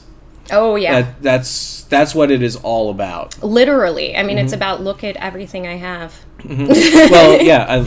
Let's see how many clothes I can wear at once. Well, like I volunteer, or not as much now, but I used to volunteer at a Victorian museum out here in L.A., out in Pasadena. Yeah, great suit. Yeah, thank you. Yeah, it's the only thing I have costumes for. But we have and it's a museum of Victorian homes. Some are restored, some are in the process of being restored. But one of the restored homes is this house that looks very opulent, both inside and out. Mm-hmm. Like you would think, wow, such opulent, like, well-to-do rich people live here. And no, this was a middle-class home in Victorian times. Just because it was all about showing off. Like there's the gathering room, the parlor in the front. And the parlor has to be separate from... if you're good, you have a parlor and a sitting room. Yeah, well, they have the sitting room and then the family room in this house. So the sitting room is for the guests, and then you have the pocket doors that separate it from the family room, which is much more casual. But in the sitting room, you have paintings, you have statues, you have all these things from all over the world just to show off, like, how worldly you are, or how much you have. Definitely. And every piece of furniture is covered with little doilies called antimacassars, because gentlemen of the time used to oil their hair. If anybody remembers Jerry curls, we're talking that. If you remember that joke with Eric LaSalle's hair in Coming to America, when he's against that, and they get up. They all get up, and there's huge stains on the chair. That's where those come from, because Victorian gentlemen put grease in their hair, and it would go onto the. Interesting. Yeah. So a lot of Victorian stuff was about layering and covering up. Well, I mean that's one of the things with Sherlock. Yes, Soul Glow. Thank you, Eon Way. She remembers. He, she, I don't know. I'm sorry. They. What was I talking about? Oh, with Sherlock. one of the things that Watson talks about is complaining that he's so unkempt, and he has like tons of stuff strewn everywhere. So he's not one of those keeping up appearances kind of people. No. And the character of Sherlock Holmes in the books is rather messy. Yeah. But it's messy with a purpose. He can find anything that he needs to. He knows where it is. He's got this weird encyclopedic knowledge of everything in that apartment, and it is not a mind palace. We'll get into the mind palace. The mind palace. Definitely, we got to go there. Yeah, but I mean, he knows where everything is, and he knows he knows its relevancy to whatever case he's working on, and he will go right for it. And Watson just wants to use his chair. Yeah. Yeah. So I mean, Watson is definitely the prim, proper Victorian gentleman. Yeah. And Sherlock, being the way he is, it just drives him crazy. Absolutely. Yeah. And that comes across in just about every adaptation, particularly nowadays. Oh, you know what? That's something that we need to bring up about adaptations. Yeah. That Sherlock and Elementary and the RDJ movies have in common, which is Watson, as far as we've experienced him growing up, was always an old man. Yeah. What isn't the case. Watson and Holmes are contemporaries. They're the same age. And so one of the things that really surprised me when I was reading the stories was learning that. Yeah. I always thought Watson was some old fuddy-duddy who was funny and said silly things so Sherlock could be smart. Yeah, and I guess that's sort of the takeaway from it. If you're trying to adapt something Victorian visually for people who don't quite get the nuance of that time. I think, too, it was a lot of simplification. Yeah. And it was easy. It's great to turn Watson, I'm sure for writers in early television, into a bumbling character because you need some comedy. Yeah. So, you can have Watson going, what? Mm-hmm. I'm so confused. Oh, another adaptation. I don't really think it should be called an adaptation, but this was one of my first real exposures to Sherlock Holmes. And it's a terrible, terrible movie. Young Sherlock Holmes. Oh, I'm so sorry. I've avoided that. I am so When I saw it as a little kid, I was fascinated by it. Oh, no. I loved it. Oh, that's terrible. But you see, I was so young that... You had no idea. I had no idea. This is how young I was when I saw it. The movie has a stinger at the end where the evil professor who he's been fighting the whole time... who goes by, I can't even remember his name. It's not Moriarty? Well, here's the thing. It is Moriarty! Here's the thing. After he thinks he's killed him, and everything continues on as it's supposed to, there's a stinger with that character signing into a hotel, and he signs the hotel register Moriarty. I had no clue what that was supposed to mean. That's so funny. That's how young I was. I realized, this is supposed to mean something, but I had no idea what. Do you know who my first Moriarty was? Who? Oh my god, the actor's name is slipping my mind. There are so many. Star Trek Next Generation. Oh, that Moriarty. Do you remember that Moriarty? He was an actual... No, I don't remember that Moriarty. I only worked on the Blu-rays. You had to stare at that guy's face. Here's the crazy thing. That character Moriarty is only in 2 episodes. He's in 2 episodes. Yeah. That's more than in Sherlock Holmes.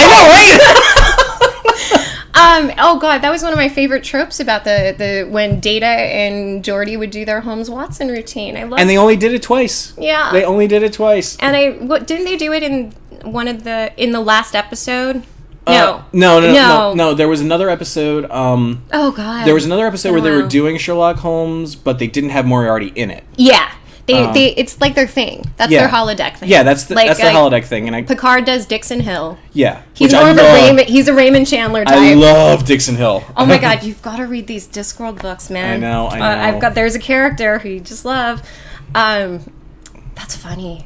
But it's funny that Picard and Data have the same sort of interests.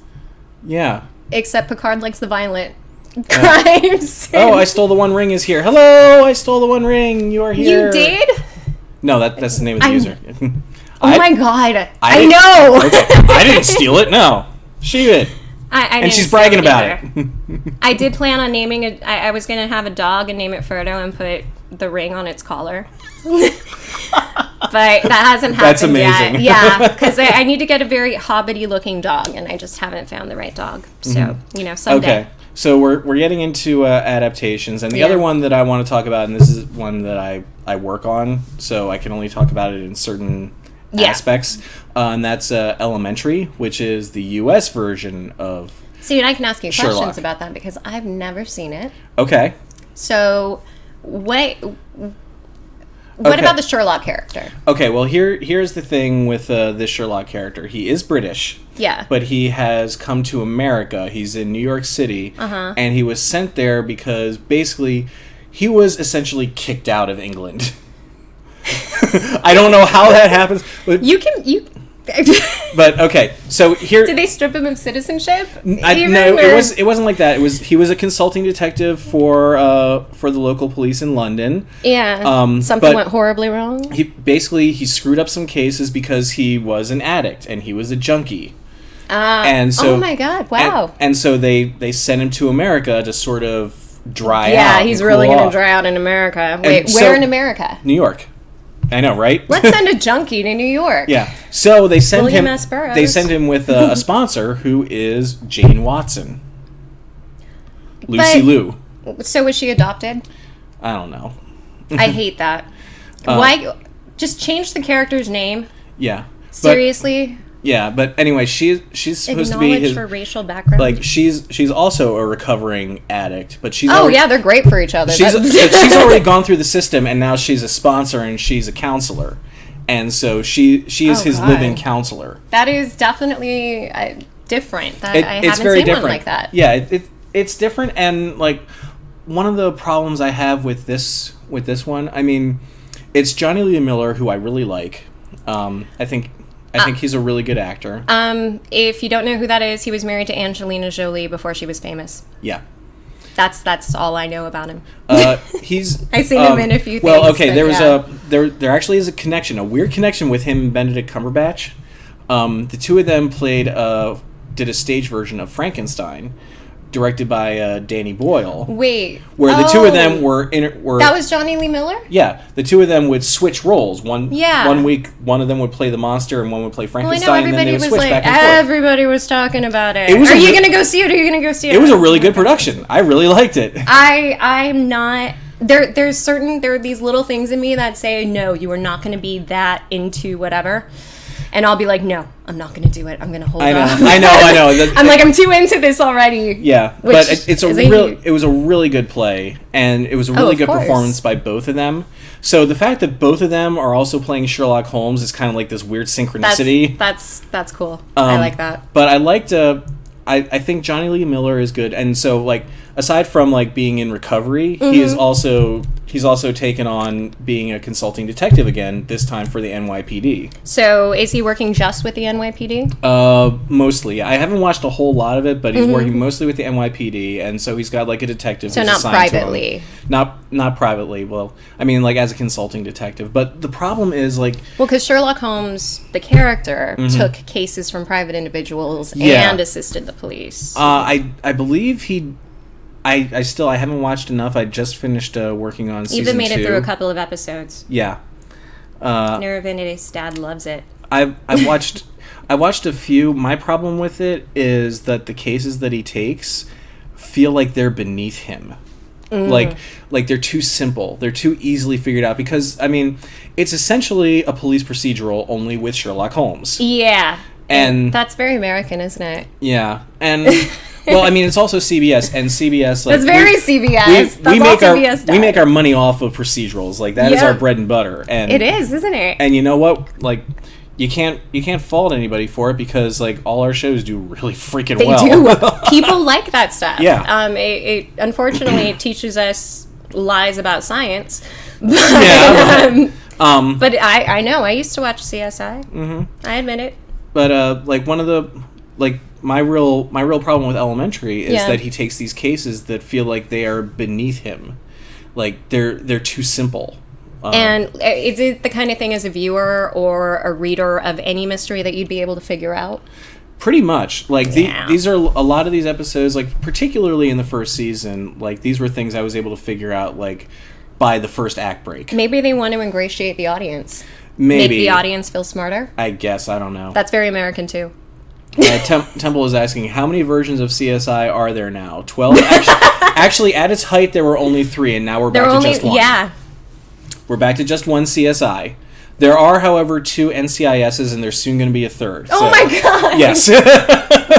Oh my gosh. The jokes. The jokes about elderly people. Okay. We don't want to go there, because I just did another season of NCIS LA, so... I've never watched it. I just never have. You know what? It's actually got a lot of fun, tongue-in-cheek humor. That's good. That's good. It's got good chemistry between the characters, which is why I like it. So it's likable. It's still a procedural, but it's a likable procedural. Yeah. Exactly. So I shouldn't judge it, because I watch Murder, She Wrote obsessively. So I have nothing to say. No, I'm sorry. You really have no room to judge. I have no room to judge. I want to be Jessica Fletcher. Well, really, who didn't? I hope you wouldn't. Well, I didn't. I meant. Okay. Yeah. There were lots of. Growing up, I knew lots of girls who wanted to be Jessica Fletcher and Nancy Drew. Oh my God, Nancy Drew. I read original Nancy Drew books from the library. Inherited them. Nancy Drew kind of annoyed me. Understandable. Nancy Drew was very, very 50s. Very, very... But then there's, like, Miss Marple, little old lady who turns into an amazing detective character. I love Miss Marple. So Temple is saying it's like when there was a glut of doctor shows. Chicago Hope. Yeah, ER and Chicago Hope. Yep. There were a lot of them. Mm-hmm. We go through these phases in television, don't we? We do, and then you know what? As long as the ratings are good on procedurals, people will still continue to make them. Oh yeah, definitely. And it's a business model. And that's kind of how, and that's essentially what Elementary is. It's a procedural with Sherlock Holmes in it. And that's why I'm glad I stayed away. It's not. I would say it's not an unsatisfying show, but when you have something else like Sherlock also on the air, you can't. There's no comparison. No, you can't. You really can't. So I guess we should talk about Sherlock. Yes, let's talk about Sherlock. Let's get to Sherlock. Okay. And Suzanne is saying House was Sherlock Holmes, and yes, he was. Oh, yes, definitely. House was definitely a medical adaptation. That's why they called him Holmes House. Sounds like home. Yep. Holmes House. His buddy was Dr. Wilson. Yeah. Just like Dr. Watson. It's pretty obvious once you actually learn that, and you're like, oh, wait, yeah, duh. And then I was less impressed with the show. Yeah. It's not lupus. It's never lupus. I learned that. I watched that for a bit, but he was too cranky. He was very cranky. He was like, if you were going to put him in a Sherlock Holmes list, he's worse than Benedict Cumberbatch's Sherlock. Yeah, well, that's the thing is Benedict Cumberbatch's Sherlock is a very grumpy Sherlock. Extremely. But you know what?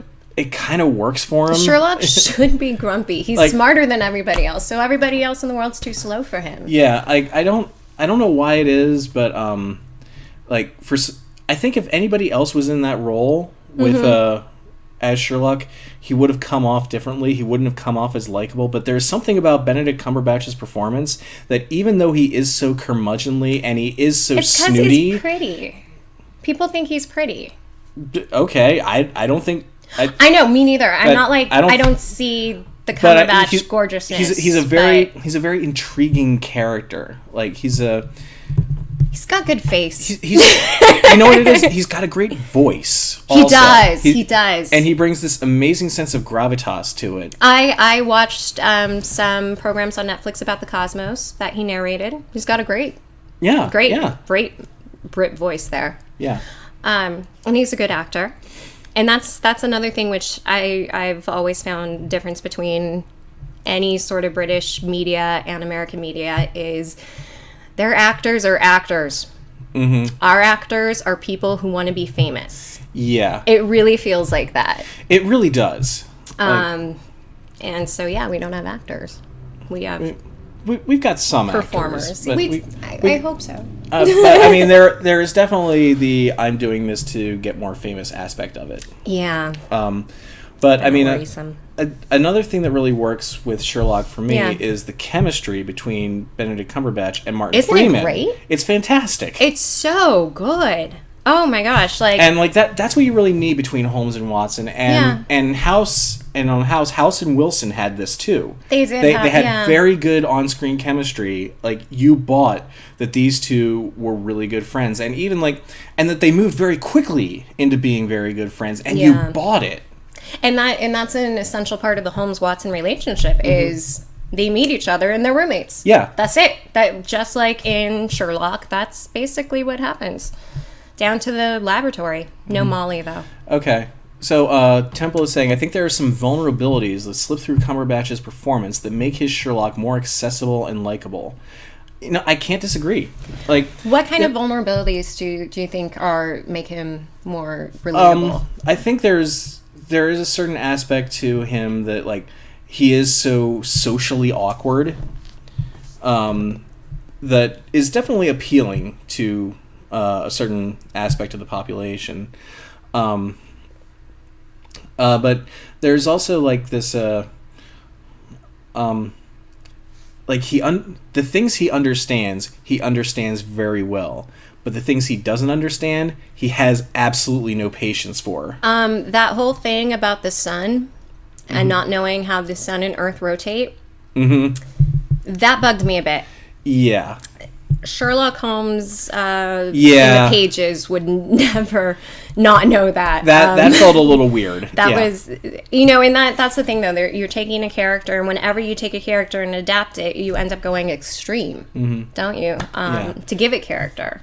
Now, Amway is saying that there are great U.S. actors like Charlton Heston, and that's very true. Charlton Heston was great as Charlton Heston. I love his Charlton Heston. Charlton Heston was fantastic, way, way back in the day. He's in my favorite Lovecraft adaptation movie, which does not reference Lovecraft at all, except for one tiny picture. The Mouth of Madness. Oh, I love that movie. Isn't that the best movie? Oh, God. I love that movie. That movie freaked me out when I first saw it, and I didn't know why, and then I went back It's the ultimate I went back and rewatched it after reading Lovecraft, and got so much more out of it. I was like, this movie is genius. By the way, yes, that movie is genius. Yeah, we got it. That should be a show talking about Lovecraft and the adaptations, because that's a big difference, too. It's not a specific adaptation, but it is a wide adaptation.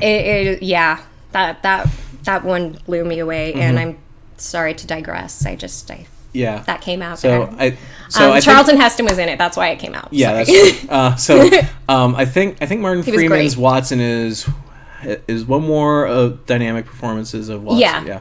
Yeah. Respects definitely. There's a lot more respect to Watson now, and that's it goes from that old bumbling fool Watson. Exactly.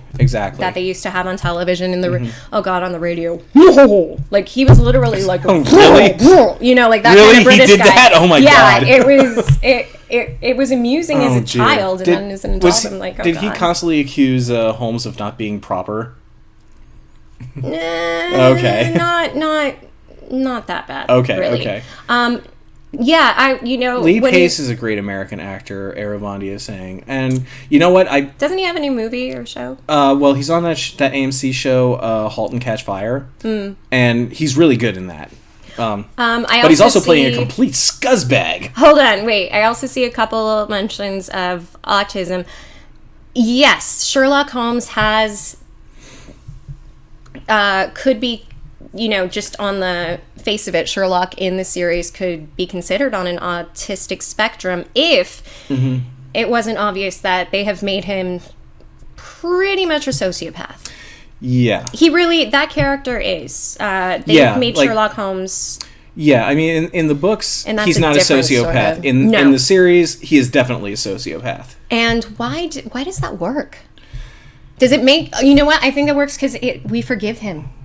I think for doing a lot of really asshole things. Can I say that? For doing a lot of jerky things. Jerky things. Because he, it's his condition. And he does good with it. It's like Dexter, the serial killer. Yeah.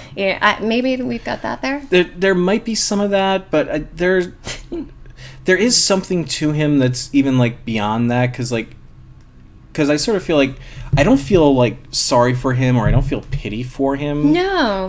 There's something genuinely charming about him, but it's hard to put my finger on it. It is tough. Okay, so Temple is saying he is not a sociopath. Okay.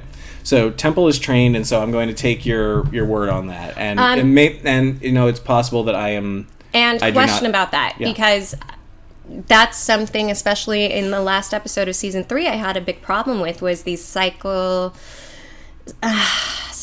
evaluations that were not accurate. Mm-hmm. Are we doing spoilers? What can we talk about? Season 3's been out for a while. Okay. We can talk spoilers. We're safe. Yeah. Mary was shocking to me because I thought they were really going to go the book route. In the Sherlock Holmes original story, she's one of their clients. Okay.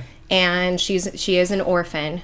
Her uncle left her some blah blah blah. There's stuff going on, and she's a very sweet lady. And she and Watson get married. He moves out, and they have a dozen little Watsons. And Watson still works with Holmes, but they don't live together. Okay. But my problem with Mary is that character is not a sociopath. No. Not at all. No, she's definitely or not. a psychopath. No. And they're just throwing these words around, and I'm like, if somebody called me that and I wasn't, I'd be upset about it. Yeah. Okay, so Temple's saying a lot of people mix these things up because they have been influenced by media representations of mental health issues that aren't correct, and that's very true. Definitely. And yes, and you're right. Me calling Cumberbatch's Sherlock a sociopath. They call him a sociopath. They call him a sociopath. Yeah. Me calling him a sociopath is me just buying into it a little too much, and that is incorrect, and I apologize. Do you think?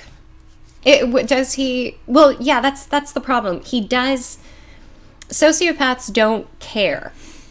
He does. Right. He does seem to care, even if he does care, and Mary definitely cares. Yeah, Mary's not a sociopath, but I mean, there's some, like when Sherlock, appears 2 years later to Watson in the restaurant as a waiter. Yeah. It's a game to him. He doesn't realize there's any emotional issue there, and I think that's. And it's endearing because we're not experiencing it. But if we were Watson, can you imagine being Watson? Being Watson and discovering that? I would be furious. I would punch him repeatedly. Oh my God. I would. I think I'd he'd be standing there, so I'd sweep kick him and then I'd get up and grab him. No, in that episode, I felt Watson was justified every time he laid Sherlock out. Oh my gosh. Yeah, so maybe it's Watson who makes Sherlock likable because Watson likes him. You know what that could be, and maybe it's he humanizes him a little bit. And he is pretty. That's why Molly liked him. Molly doesn't like him because he's smart. Right. Yeah. I mean, look at her boyfriend from this last season, who had an interesting way of dress. Yeah. Take the time to research the diagnosis. Yeah, it's true. Although, yes, why can't they just open up a DSM? Well, because that would take time. And they have we can't take time.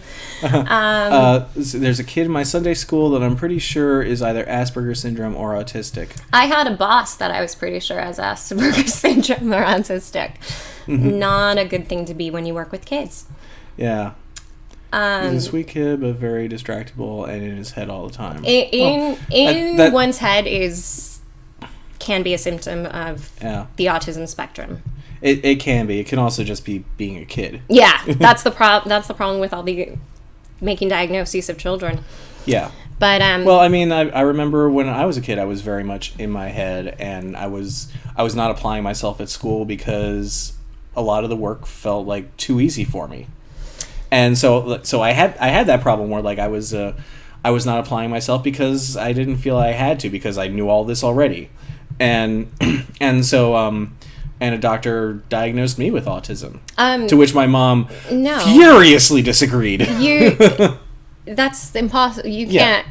No, yeah. I've worked with children who have autism. I have a few relations, and Sherlock Holmes definitely I've never seen any incarnation where he is labeled autistic. Now he is obsessive, which is a symptom of autism, but his obsessiveness does not revolve around a certain thing. If he was autistic, he would probably be really obsessed with that violin. Yeah. And he'd collect every violin there ever was.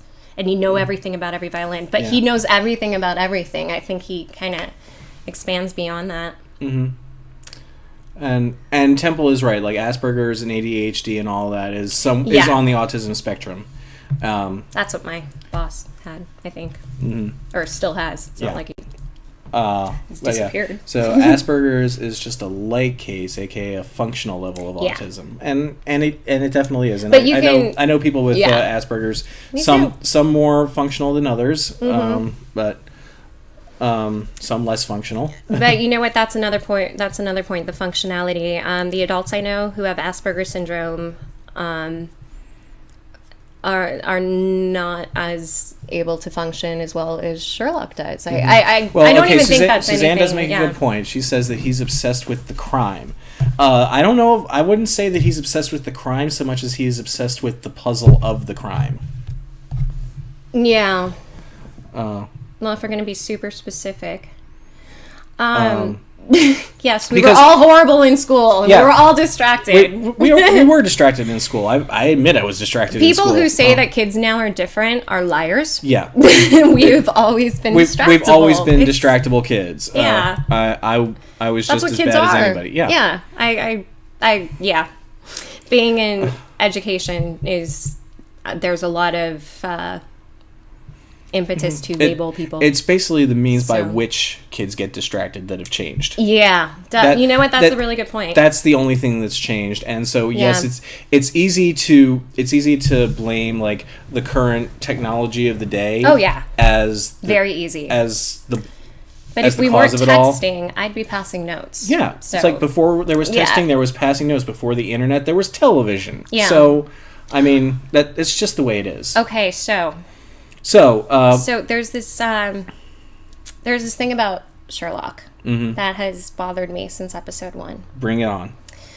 We're talking Mind Palace, aren't we? No. Oh, okay. This is pre-Mind Palace. Okay. We're talking A Study in Pink. Okay. The first Sherlock Holmes story is called A Study in Scarlet. Mm-hmm. And in it, I believe the character was trying to write the German word for revenge, Rach, instead of Rachel. Yeah. Great name. But your name means revenge? I never would have guessed that. But that... No, the Hebrew comes from, it means you, sheep, female sheep. So I'm a vengeful female sheep. I'm going to get you. Shepherd. That's the scary stuff. Yeah, let's just go away from that completely. Yeah. That was The Princess Bride. Yes. Yes, it was. And he didn't get that? Mm-hmm. And he's I think that was like my problem with the first episode too, was like it was the iocane powder. Exactly. Like, and therefore like I solved the case before Sherlock did. And that frustrated the hell out of me because he never solved it. Mm-hmm. And I could understand him not seeing The Princess Bride, but I cannot understand him not considering the logic of someone building up a tolerance to... Yeah. We don't know what kind of poison it was exactly. Did they ever explain? I don't know if they did, but... It makes it easier if they don't. Yeah. But I mean, like, as far as like deductive reasoning goes, like, the fact that this guy does... Like, the guy admits that he's doing this Russian roulette of like... Yeah. Of the pill game, and he has won every single time statistically.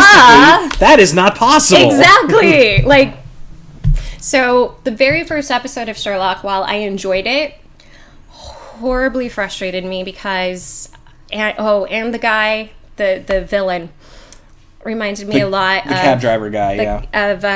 It wasn't the same actor, I looked it up, but he reminded me a lot of Holly from Red Dwarf. He did look a lot like him. He looked a lot like him, so I kept looking, and he talked like him, and I kept expecting him to say stupid things about Lister, and but that wasn't the same guy. It wasn't. Yeah, interesting. I know. That stuck out to me too. So, but I mean, that's more of a subjective aesthetic thing. But even though they had that horrible non-solution, I still liked it enough to watch the next episode. Well, I mean, what was interesting about that episode was that, like, it did draw you in. It drew you in, like, really, really intensely. It was very good. And I think the most intriguing thing about that is that this was actually the second pilot that they had shot. They actually shot and edited another pilot, which was actually the same story, just rewritten a little bit and reshot in a very different way. Interesting. And this first pilot that they did, essentially the same story, essentially the same things happening. Was it less humorous? But it was boring as all hell. Because one thing that makes the Sherlock work is the humor. Yeah, it was the humor, and like the first pilot just felt like more of a police procedural. Yeah. And I think and it was you need like, a personality. It was adding the personality, adding an extra bit of style to it, adding some more character nuance to it, just like elevated it to a whole new level. Now, one thing to think about, too, is it an adaptation of just Conan Doyle's Sherlock Holmes, or are they really looking at the whole history? And I haven't seen any DVD special features to tell me that. Well, I mean, there are definitely, like... Well, with the cap. Yeah. But I swear there's a picture in here of him in the cap. Oh, really? I'm going to find one. I'm going to find one, I swear. Gosh, there are a lot of weird pictures in here. Mm-hmm. Now, Suzanne is saying that Watson is very intriguing in that first episode. Oh my gosh, isn't that great? And I agree. Like the first, I loved that. Like this is what I thought made it work so well, and it's because like they really went back to how it is in the books. It's the story of Sherlock as told by Watson, as told from the perspective of Watson, and so that episode is seen mostly from Watson's perspective. Well, here he is without a hat. Okay, there he is without a hat. Yeah, I'm gonna find. I'm gonna see if I can find what the illustrations in here are from the original published serial stories from the Strand magazine. So I'm looking to see if there's one that actually has him wearing a deerstalker cap. I want to say there is, but I might have just, that might just be me trying to push that memory on it, because that's... And Aravandi is saying he had a psychosomatic limp at that point, didn't he? Yes, he did. Yes. He started with the psychosomatic limp. I loved that. Watson's the character. Yeah. It's all about Watson. Well, in that episode, I sort of feel like as an individual character, without being seen from Watson's perspective, Sherlock has grown in the subsequent episodes. But that first episode was definitely an introduction to Sherlock through the eyes of John Watson, and that's precisely what it should be. And that's sort of what I felt exactly worked. And I really like that they went into Watson's psyche, because Watson's gotten a bum rap. Mm-hmm. He has. In all of the adaptations, they've turned him into a bumbling fool when he's the reason anybody knows who Sherlock Holmes is because Watson publishes these cases. And I thought that was... and I love the blog thing. Yeah, yes. that was a great adaptation of that, of having Watson doing the blog. Perfect. Which apparently is a real blog that really exists now. Oh my god. Like, they actually... the BBC actually has put together John Watson's blog, which is updated fairly regularly from what I understand. Oh my gosh. Wait, so would they have stories that we haven't seen? It's certainly possible. I don't know. I haven't looked. Because they've referenced them on the show. And Suzanne is saying Watson is to the Sherlock Holmes mythology as Samwise is to Lord of the Rings. You know what? That's not a terribly bad analogy. Like, ooh. Suzanne, your analogies. Yeah. They're fascinating me. Yeah, you do them well. You know what? That's kind of funny, because Samwise Gamgee is... you could look at him as a bumbling fool, but he develops into what we would call a more heroic character. Yeah. Yeah, he does. That's interesting. I sort of feel like it's only through those adaptations that they sort of transformed Watson into a bumbling fool. It is. It's really the adaptations. The original story is Watson's... normal. He's a guy. He's a doctor. He's a normal guy. Yeah, exactly. And he was in the war and all that. I mean, he's got a very different personality from Holmes, but that's kind of the point. Exactly. And by the way, here's something else that's interesting about the adaptation is that Watson was staged in Afghanistan, and that's Watson in the original Watson. Wait, original Watson was also in Afghanistan? In the second Afghan War. Okay, hats off to you, Moffat and Gaddis. That's a good touch. How well did that work out? That's pretty good. Well, as they say, never start a land war in Asia. I was pretty... Princess Bride again. Oh my god. Everything goes back there. William Goldman, What Did You Do? Yes, I've read the book. Oh, yes. Of course. That's actually really cool. That is a very cool touch that I had no idea about. Which? The Afghanistan thing. Oh, yeah. Yeah. Well, because nobody knows about Watson. Yeah. It's only in that first story where he introduces himself at all. And then there are occasional references to Mary and the children, but that's about it. Mm-hmm. So So do we want to talk about the Mind Palace? Since we're coming up on 2 hours here, so we're gonna have to wrap this Mind up Palace, soon. Yeah. Oh my God. Mm-hmm. Let's talk about take something, make a cliche, and then use it so much. Yeah. It's more cliche than cliche. This is why I had a problem with this season, this most recent season.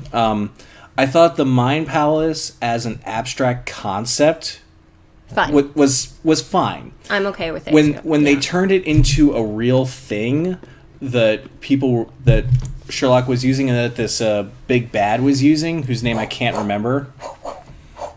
Sorry. To the point where he's got this hallucinatory computer readout in his eyes. That's not fair. Yeah. That's not fair. Because either he's the Terminator. Yeah. No. No. Well, and that's where, that's manipulative on the part of the writers. Yeah. I felt like it was lazy.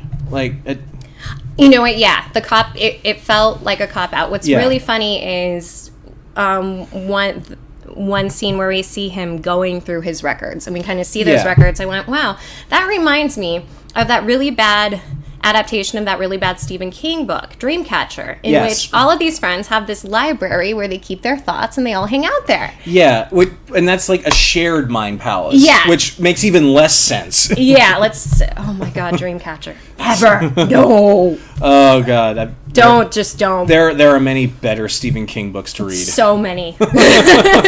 So many. God, that was really bad. So, but yeah, I didn't like the Mind Palace. Another thing that really bugged me with this season, and people were talking about it in the chat earlier, was the wedding episode.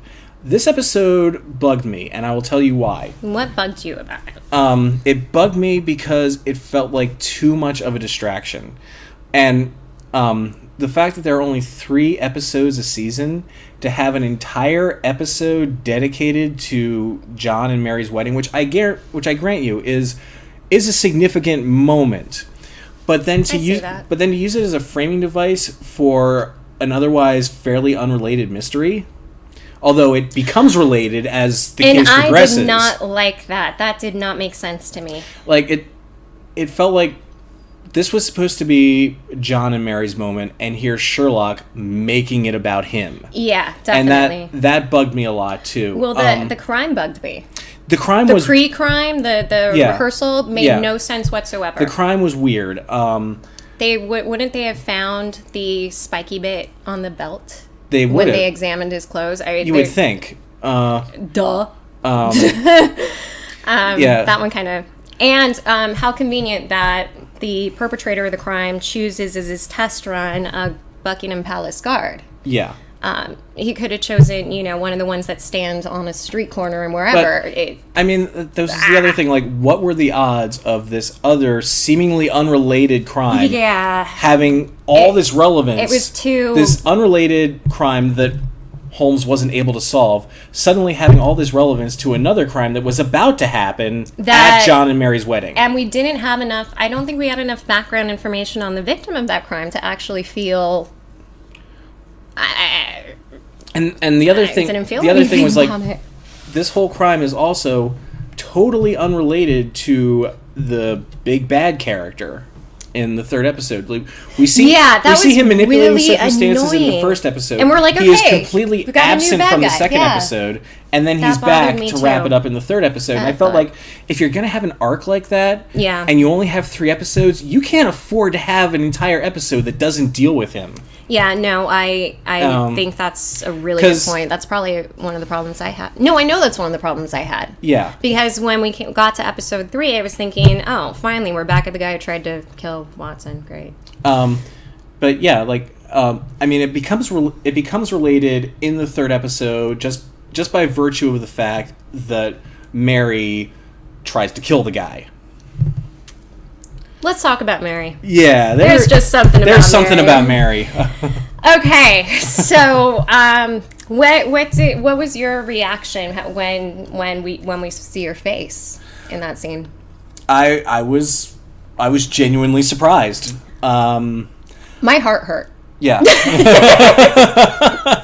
Because, like, even though I was like, where did this lady come from? We haven't seen her before. I'm kind of suspicious because she's come out of nowhere. If she's married, and that means that she's the character in this book, you know, and she's going to act in a certain way. So I literally, like, it really surprised me.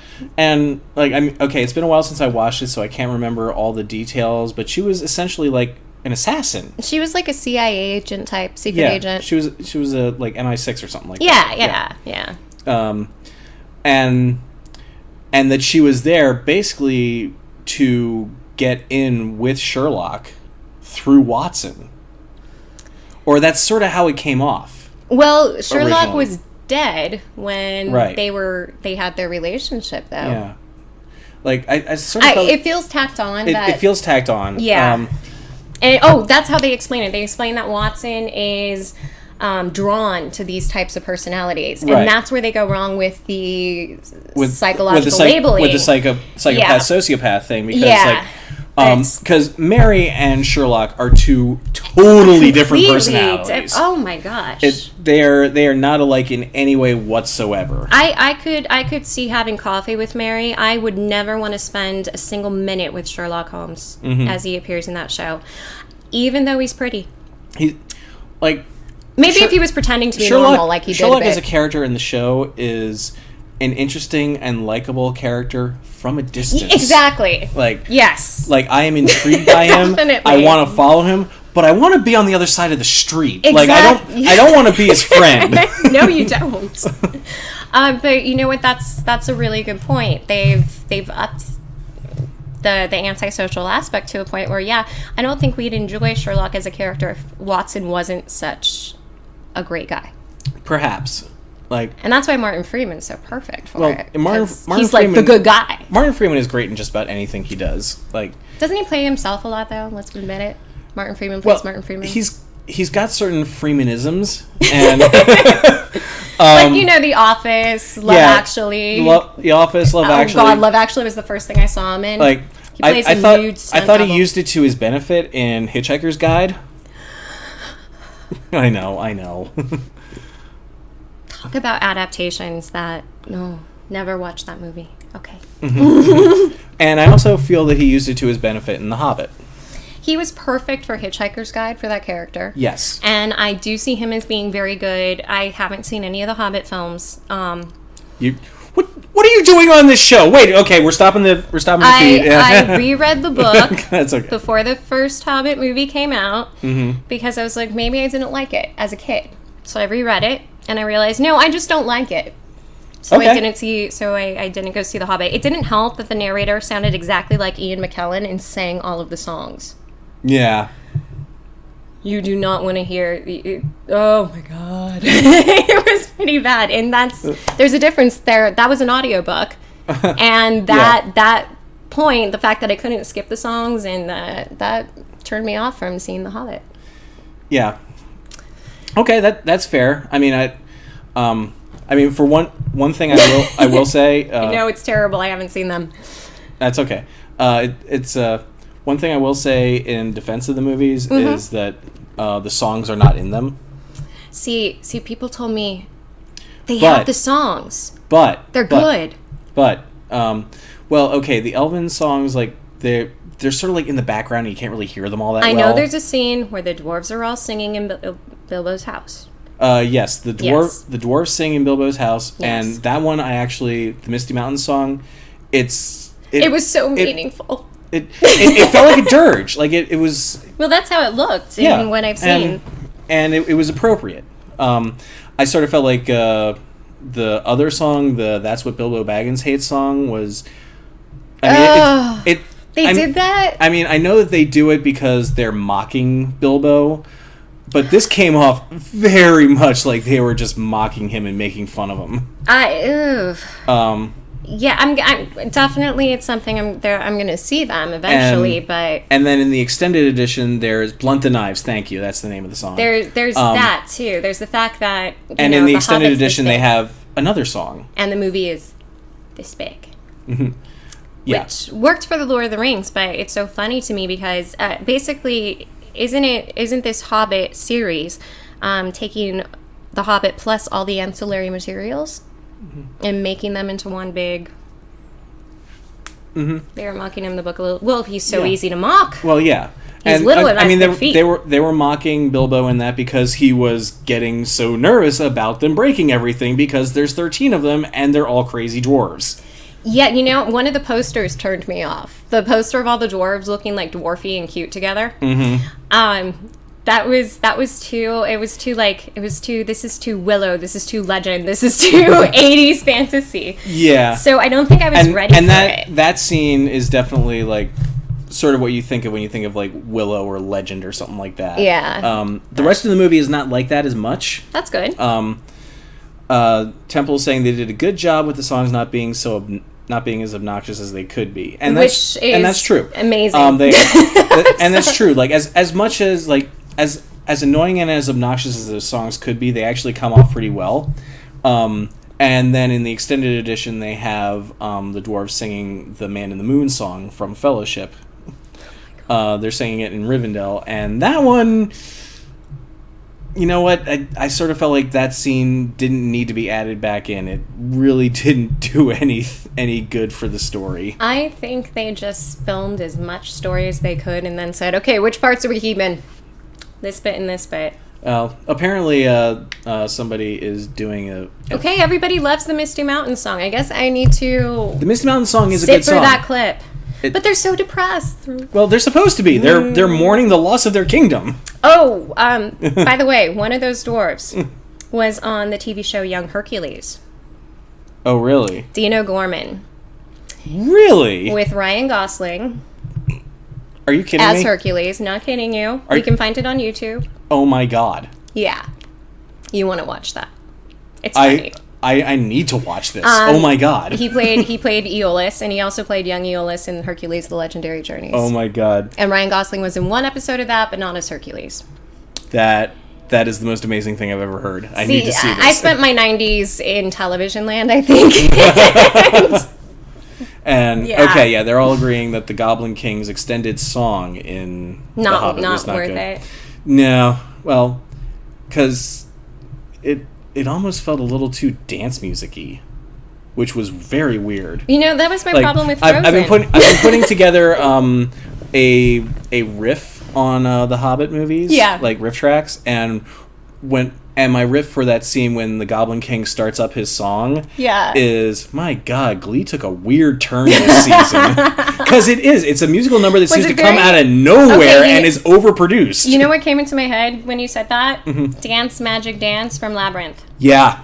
Is it like that? No. Okay, good. Well, at least, I don't know, I kind of like that. Exactly. I like David Bowie dancing with Muppets and throwing babies in the air. This is a giant big blob of a Goblin King. Ew. Dancing around in a loincloth. Oh God, I don't think I want to see with a bunch of other tiny, ugly goblins. You know, oh my God. Yeah. Wow. Someday, I guess. Well, we'll sit down and watch it at some point. Yeah, when you're done with that riff tracks, maybe I'll check it out. Yeah, okay. So let's start wrapping it up with Sherlock. Yes. No, you can't. Labyrinth is awesome. So is Dance Magic Dance. Yeah, what is that? Can't say anything bad about Dance Magic Dance. No, you really can't say anything bad about it. David Bowie did the baby sounds too in that song. That doesn't surprise me at all. I know this stuff. Okay. Yeah. So I haven't read much Sherlock Holmes. Like, I've read bits and pieces here and there, but the only one I've read like fully from start to finish is Hounds of the Baskervilles. But it's interesting seeing how I stole the one thing saying great. Now I have that image in my head while eating. Thanks, Josh. You're very welcome. I stole the One Ring. Anything I can do to enhance mealtime, it's all good. Tights. So it's intriguing seeing how Sherlock Holmes has evolved over the years, and why Sherlock Holmes, as opposed to all the other detective characters, is the one who has persevered over the years. You know, that's one thing we didn't talk about with the adaptation of Sherlock. Not only is Moriarty a one-off character in the stories, but so is Mycroft Holmes. Mycroft Holmes is basically in one story. Yeah. That's it. Well, I mean, so is Irene Adler. Yeah, but and they're these characters that we just... They're like part of like... They're so great. The Sherlock universe. Yeah, and I honestly think it was just... it was Mark Gatiss really wanted to play the role. I mean, he co-wrote but series. I mean, with since then, like Mycroft has played an integral role in just about every adaptation lately. Like, he's in the Robert Downey Jr. version. He's in Elementary now. Oh my god, dude! League of Extraordinary Gentlemen. Oh, don't even talk to me about League of Extraordinary Gentlemen. That's one of those, okay, but you gotta watch it just because it's hilarious to laugh at all the bad effects and how they screw up with the continuity. Whatever. Anyways, the movie that made Sean Connery decide to quit. I thought that Richard Roxburgh's character was going to be Mycroft Holmes. And I was extremely disappointed when he turned out to be the other M word. Moriarty. Yeah. I was like, seriously, this movie's bad enough already? And then you throw Moriarty in it. There's not even a Holmes. Yeah. I thought it was going to be smart. Mycroft Holmes, good character. It felt weird that we had Moriarty as the villain in that, but no Holmes. Yeah, that didn't... That was one of the many things. Because Moriarty is not a standalone villain. No, except in that and an episode of Star Trek: The Next Generation. Yeah. Which, again, that character was way too... That was dynamic to be that character. He was such a cool character in TNG because he was. Because I mean, what was so cool about Moriarty in TNG was that you really had a story about a character that is really just a character from a book, suddenly given sentience and life, self-awareness. Oh my gosh! And totally by accident.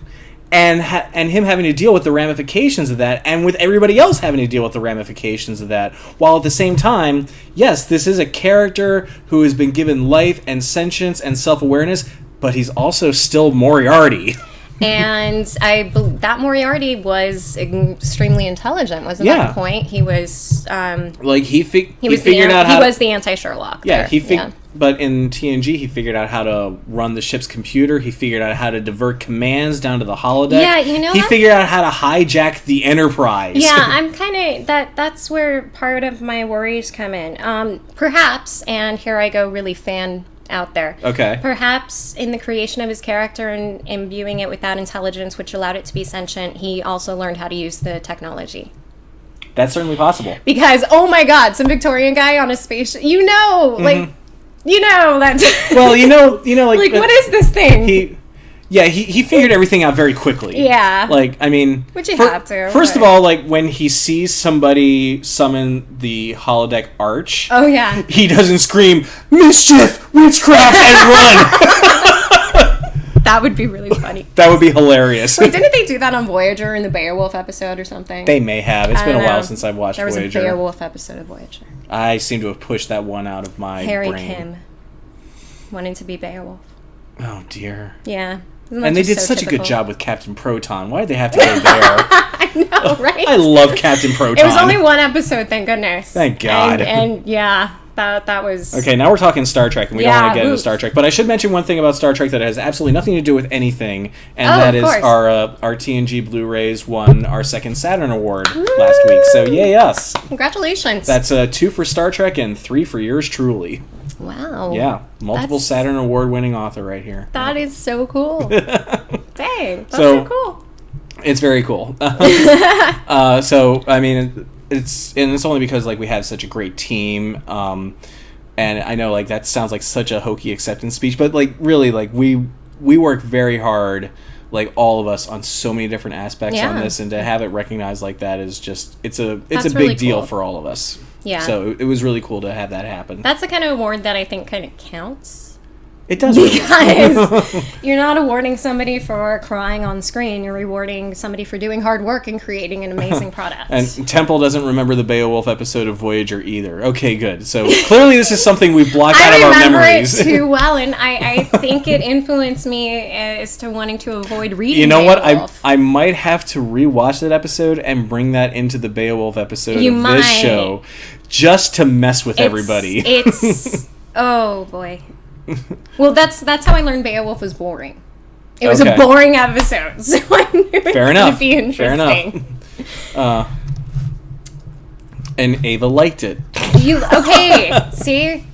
I liked that it was focusing on Harry. I like that character. I like Harry as a character, I thought the science fiction-y bit was okay, but really, Beowulf, really? That does seem a little out of left field. The reason it's into Beowulf is because it's free in the public domain. Yeah. Yeah. That's why. Yeah. That's why. Gilgamesh was cooler. I mean... Oh, yeah. I'm sure... Wasn't he Korean? There were plenty of Korean... Oh, yeah. What happens there? Star Trek has, we have these multi-cultures, but then... But we just do Western culture. Yeah. Oh, wait. The Bajorans use chopsticks. I forgot. Oh, do they? Yes, and they say their names backwards. Family name first, individual name second, yeah. Yep. Good job, Star Trek. Mm-hmm. So Star Trek, Sherlock Holmes, Beowulf, we're just covering it all. Yeah, all over the place. Yes, DS9. DS9 is my favorite. It's mine, yeah. I could talk for days on DS9. And... No, I can't. No, I still remember the TNG star date from the last episode. Really? 47988. At the very part of before the credits, Picard comes out of his room in his robe. Troy and Worf have been on a romantic date, and he's like, "What year is it? What year is it?" Yeah. 47988. I don't know how or why, but I think I'm traveling through time. See, the memories that. I Stole the One Ring is asking, did we cover Batman? No, we didn't, because Jan isn't here. We can't talk Batman without Jan. Oh, well, that wouldn't be right. Mm-hmm. Now, would that be Batman as how much like Sherlock Holmes is Batman? Because not very much. No, it's a long-running thing. One of our regulars, Jan and I, are constantly debating about Batman. Tego Temple reads Gilgamesh and Enkidu. Enkidu, I need to read Tamlin. It's an Irish fairy story about a young man being abducted by the fairies, and it's used in Terry Pratchett's books, which he takes most of his stuff from here. Yeah. And actually, you know what? Gilgamesh and Enkidu were in TNG, in Darmok. God. When it's the episode where Picard is fighting alongside that one guy and who speaks only in metaphors. Oh gosh. So it's like Darmok, Angelada, Tanagra. That was a cerebral one, wasn't it? Kind of. Like the translator works fine, like they can understand each other, but because the man speaks only in references to mythologies that Picard has no idea, has no reference to, like they really don't understand each other. That's such a great... I love that. That's a great idea for a story. But it's like they sit down and they start like trying to talk it out and hash it out, and Picard tells him the story of Gilgamesh and Enkidu. Oh, that's cool. To sort of get things going. God, Picard. Mm-hmm. God, I love that man. Obviously, I'm not a Kirk person. Mm-hmm. Darmok and Gilead at Darmok, Angelada, Tanagra. It's probably one of my favorite TNG episodes. I'm gonna have to watch that. Wow. It's really good. I haven't rewatched TNG in a while. No, I got the Blu-rays right over here. I have the first one, the sampler. Oh, okay. Yeah, I guess I should have waited. Got all of them now. Well, I'm starting on season 7, the last season right now. And then after that, it's all done. But then you're gonna just have to do Deep Space Nine. I don't want to talk about it. Okay. Mm-hmm. Technically, I'm not allowed to talk about it. Yeah, I know. I was going to say you're not allowed to talk about it. But wouldn't that be great, Internet? Wouldn't that be great,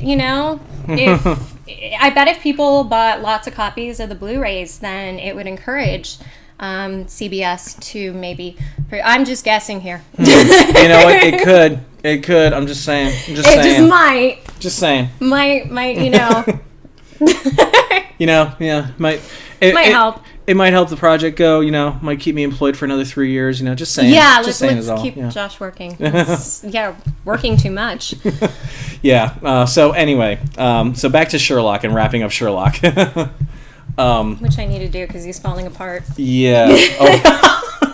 Yeah. There's no spine. That is a well-loved book. Yeah, it was well-loved when I got it, and it's been... Well, I've just abused it. I must be honest. Okay. So, I love the new series of Sherlock. I love that this is something that is still such a strong part of our culture today, because it does help to facilitate a certain thought process. It encourages logic and deductive reasoning, which really does help a lot, and it can also help people psychologically, I feel. Like, from my own perspective, when I had a lot of emotional problems, applying logic to it really helped me through a lot of stuff. Like, it's a very Vulcan thing to do, I know, but... Yeah, let's not go Vulcan. I have so many mixed feelings about how that whole logic versus emotion thing. But, you know what, using logic also just like... Video keeps cutting out after ads. They have ads in the stream. There's nothing I can do about that, sorry. Don't worry, this is all going to go on YouTube and you can watch the whole thing uncut. Woo! I would say, like, having deductive reasoning as part of an argument really does sort of help keep the argument on track, because it can get derailed very quickly, particularly when you bring in any sort of bias or subjectivity to it, which is all humans do. We're very good at that. And what I like about Sherlock Holmes is that he brings an objectivity to it without being so cold that he's insensitive. Except in Sherlock, the adapted mini episodes on the BBC. He's completely insensitive. He's much more insensitive in the BBC. I would say that Sherlock on the BBC, Benedict Cumberbatch's Sherlock, could very well be a sociopath. Perhaps. The reason that I don't want to definitively state that is because most sociopaths would be doing other things with their time. He would, perhaps, and he does kind of use that in that most recent episode where Janine, who's the secretary who he's dating. He's in a relationship with. I can't remember. Yeah, where he suddenly is Mr. Emotional. Yeah. And like has sex with women and what the hell. Yeah, exactly. But that's very sociopathic. Okay. Playing roles. Right. And pretending to be normal. And I think one reason that we're able to like the character through Watson's sake is that the character understands what he is.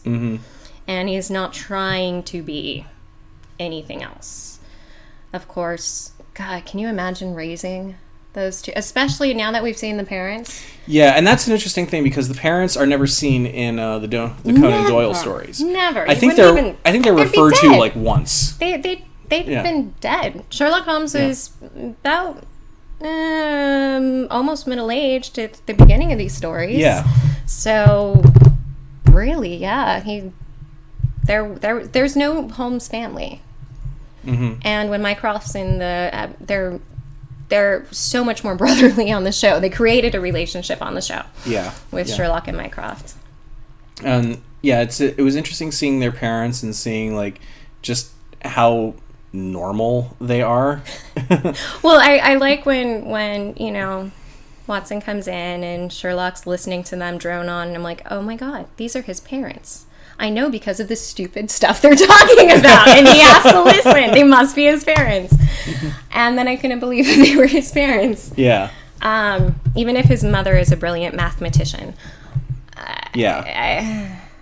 Like they just seem like they seem too folksy. Yeah, they're very folksy. And their kids are so like, I mean, yeah, they're very folksy, and then you have like these two, like everything else aside, two incredibly genius children. Genius children, yeah, who obviously couldn't play well with other kids. Yeah. And Sherlock thought he was stupid because he only spent time with Mycroft, and Mycroft was smarter than him. Mm-hmm. Hope he figured that out when he got into school. Yeah. All right, add issues. Yeah, so Aravandi is having some issues, unfortunately. I don't know what to do. I'm sorry. Shut down your browser, use another browser, or reopen this browser. But we'll be done by the time you do all that. Yeah, so. Exactly. That's the problem. Okay. Apparently he doesn't want me to talk about ahead. Okay. Interesting. Okay. Yeah, that's good to know. All right. They don't want you complaining about Yeah, no way. Okay. You got to appreciate. Not really. Well, we appreciate that they bring some sort of revenue to theonering.net, which we do need. Cool. So what are your final thoughts on Sherlock Holmes? Final thoughts on Sherlock Holmes. I think Sherlock Holmes is going to be, in the future, thought of as a very classic and an iconic literary character. Mm-hmm. And I'm trying to think of an older character like that, and it's really hard to. Yeah. Because we don't hold on to these things very long. But Sherlock Holmes has the way of adapting itself to different generations, which is pretty cool. Maybe it helps that he has no social life. And I would say, like, yeah, also, like, any nitpicking aside, the fact that Sherlock can be adapted into the 21st century and be an entertaining and fun series to watch, like, that says a lot about that character. It does. It says a lot. And it's kind of funny because a lot of things that we've mentioned that we associate with the character, the hat, no, I couldn't find a picture of it. Mm-hmm. All that stuff is that's popular culture imagery. Mm-hmm. And that's what they're using to hook us. Sherlock Holmes has become, obviously, a lot more than just a series of stories and a few books. Mm-hmm. And that's all for the good. Like, yeah. And if nothing else, it introduced us to the greatness that is Benedict Cumberbatch's booming voice. And those cheekbones.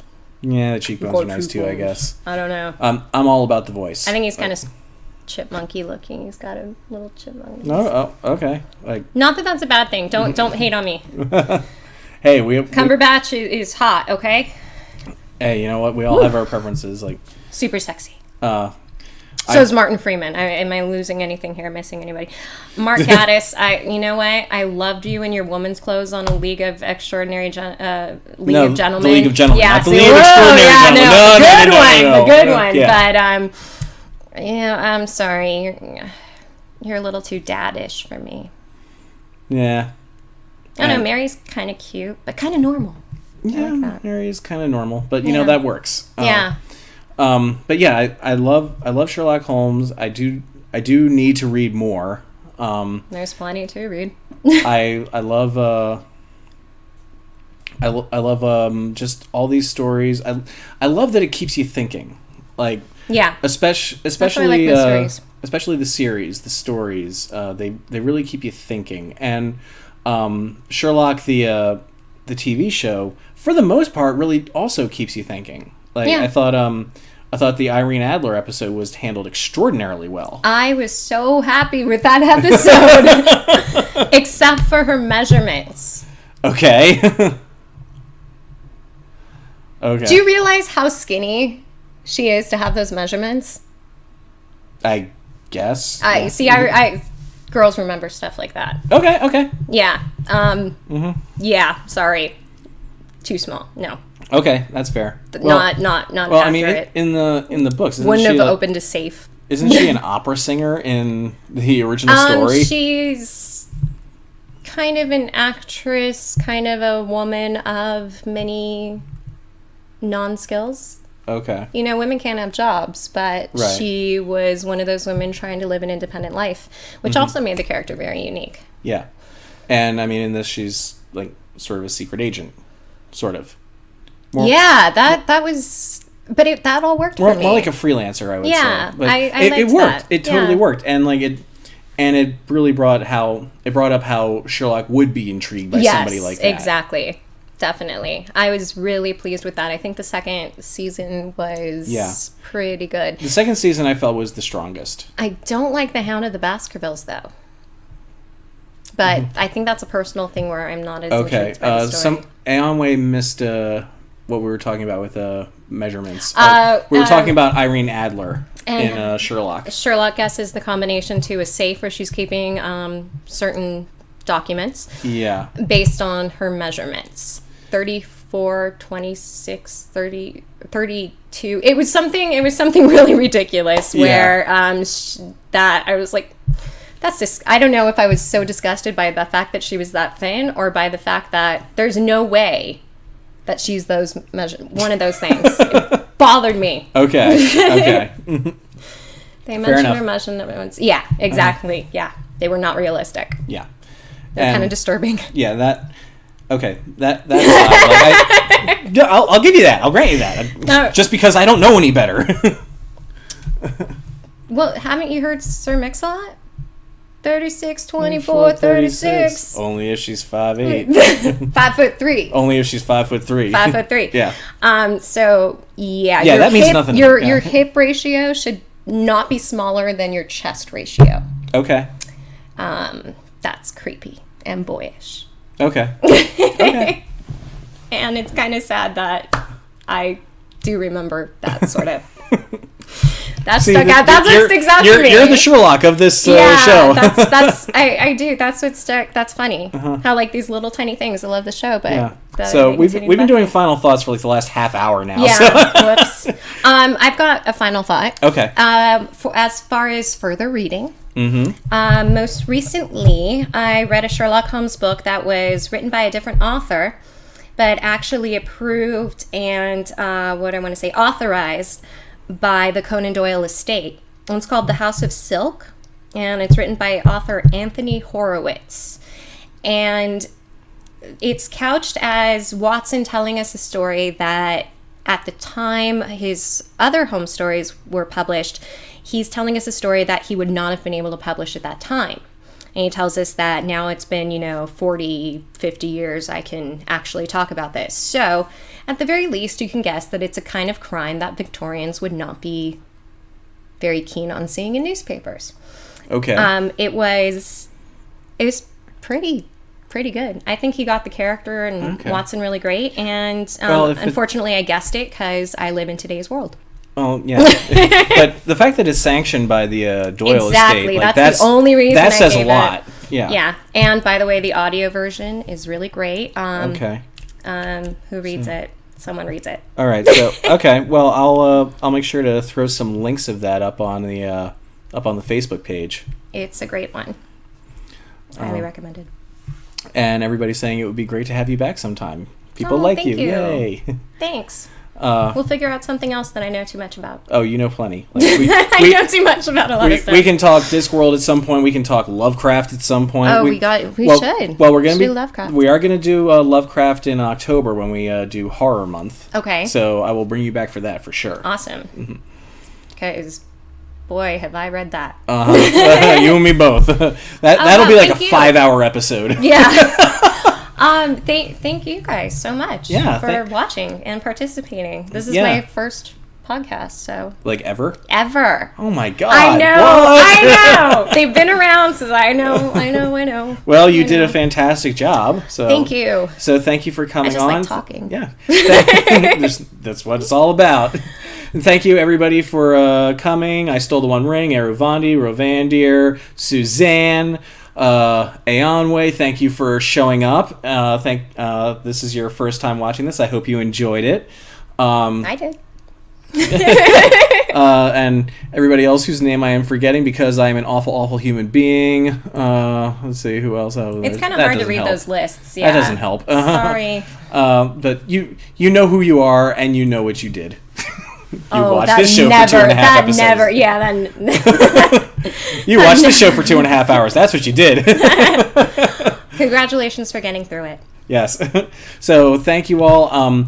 As for next week, we're not going to have another episode next week because, for one, it's the holiday weekend. Second, it's also FantasyCon, and I don't want to interrupt any live streams that might be happening on the convention floor since we've got a whole huge contingent of Torn people going to Salt Lake City for FantasyCon.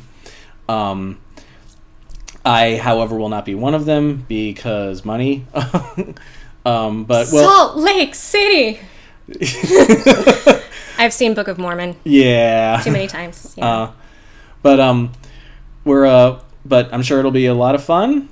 So be sure to tune in for the FantasyCon coverage next weekend, and we will be back on when would that be? Wait, you're asking about dates? Yeah. Yeah, like anybody knows those offhand. Okay. Yeah, it would be what? That would be the 13th. The 13th, yes. It looks like. Okay. You're talking about, yeah. Yes. 13th. Yeah, okay. So July. Okay. So we will be back the 13th with we're talking about geek stuff and geek culture.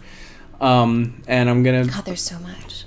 I'm trying to get some guests together. I'm trying to get people from the Katniss Chronicles to come on board. Cool. Since I and our other semi-regular co-host Eve both play parts in it.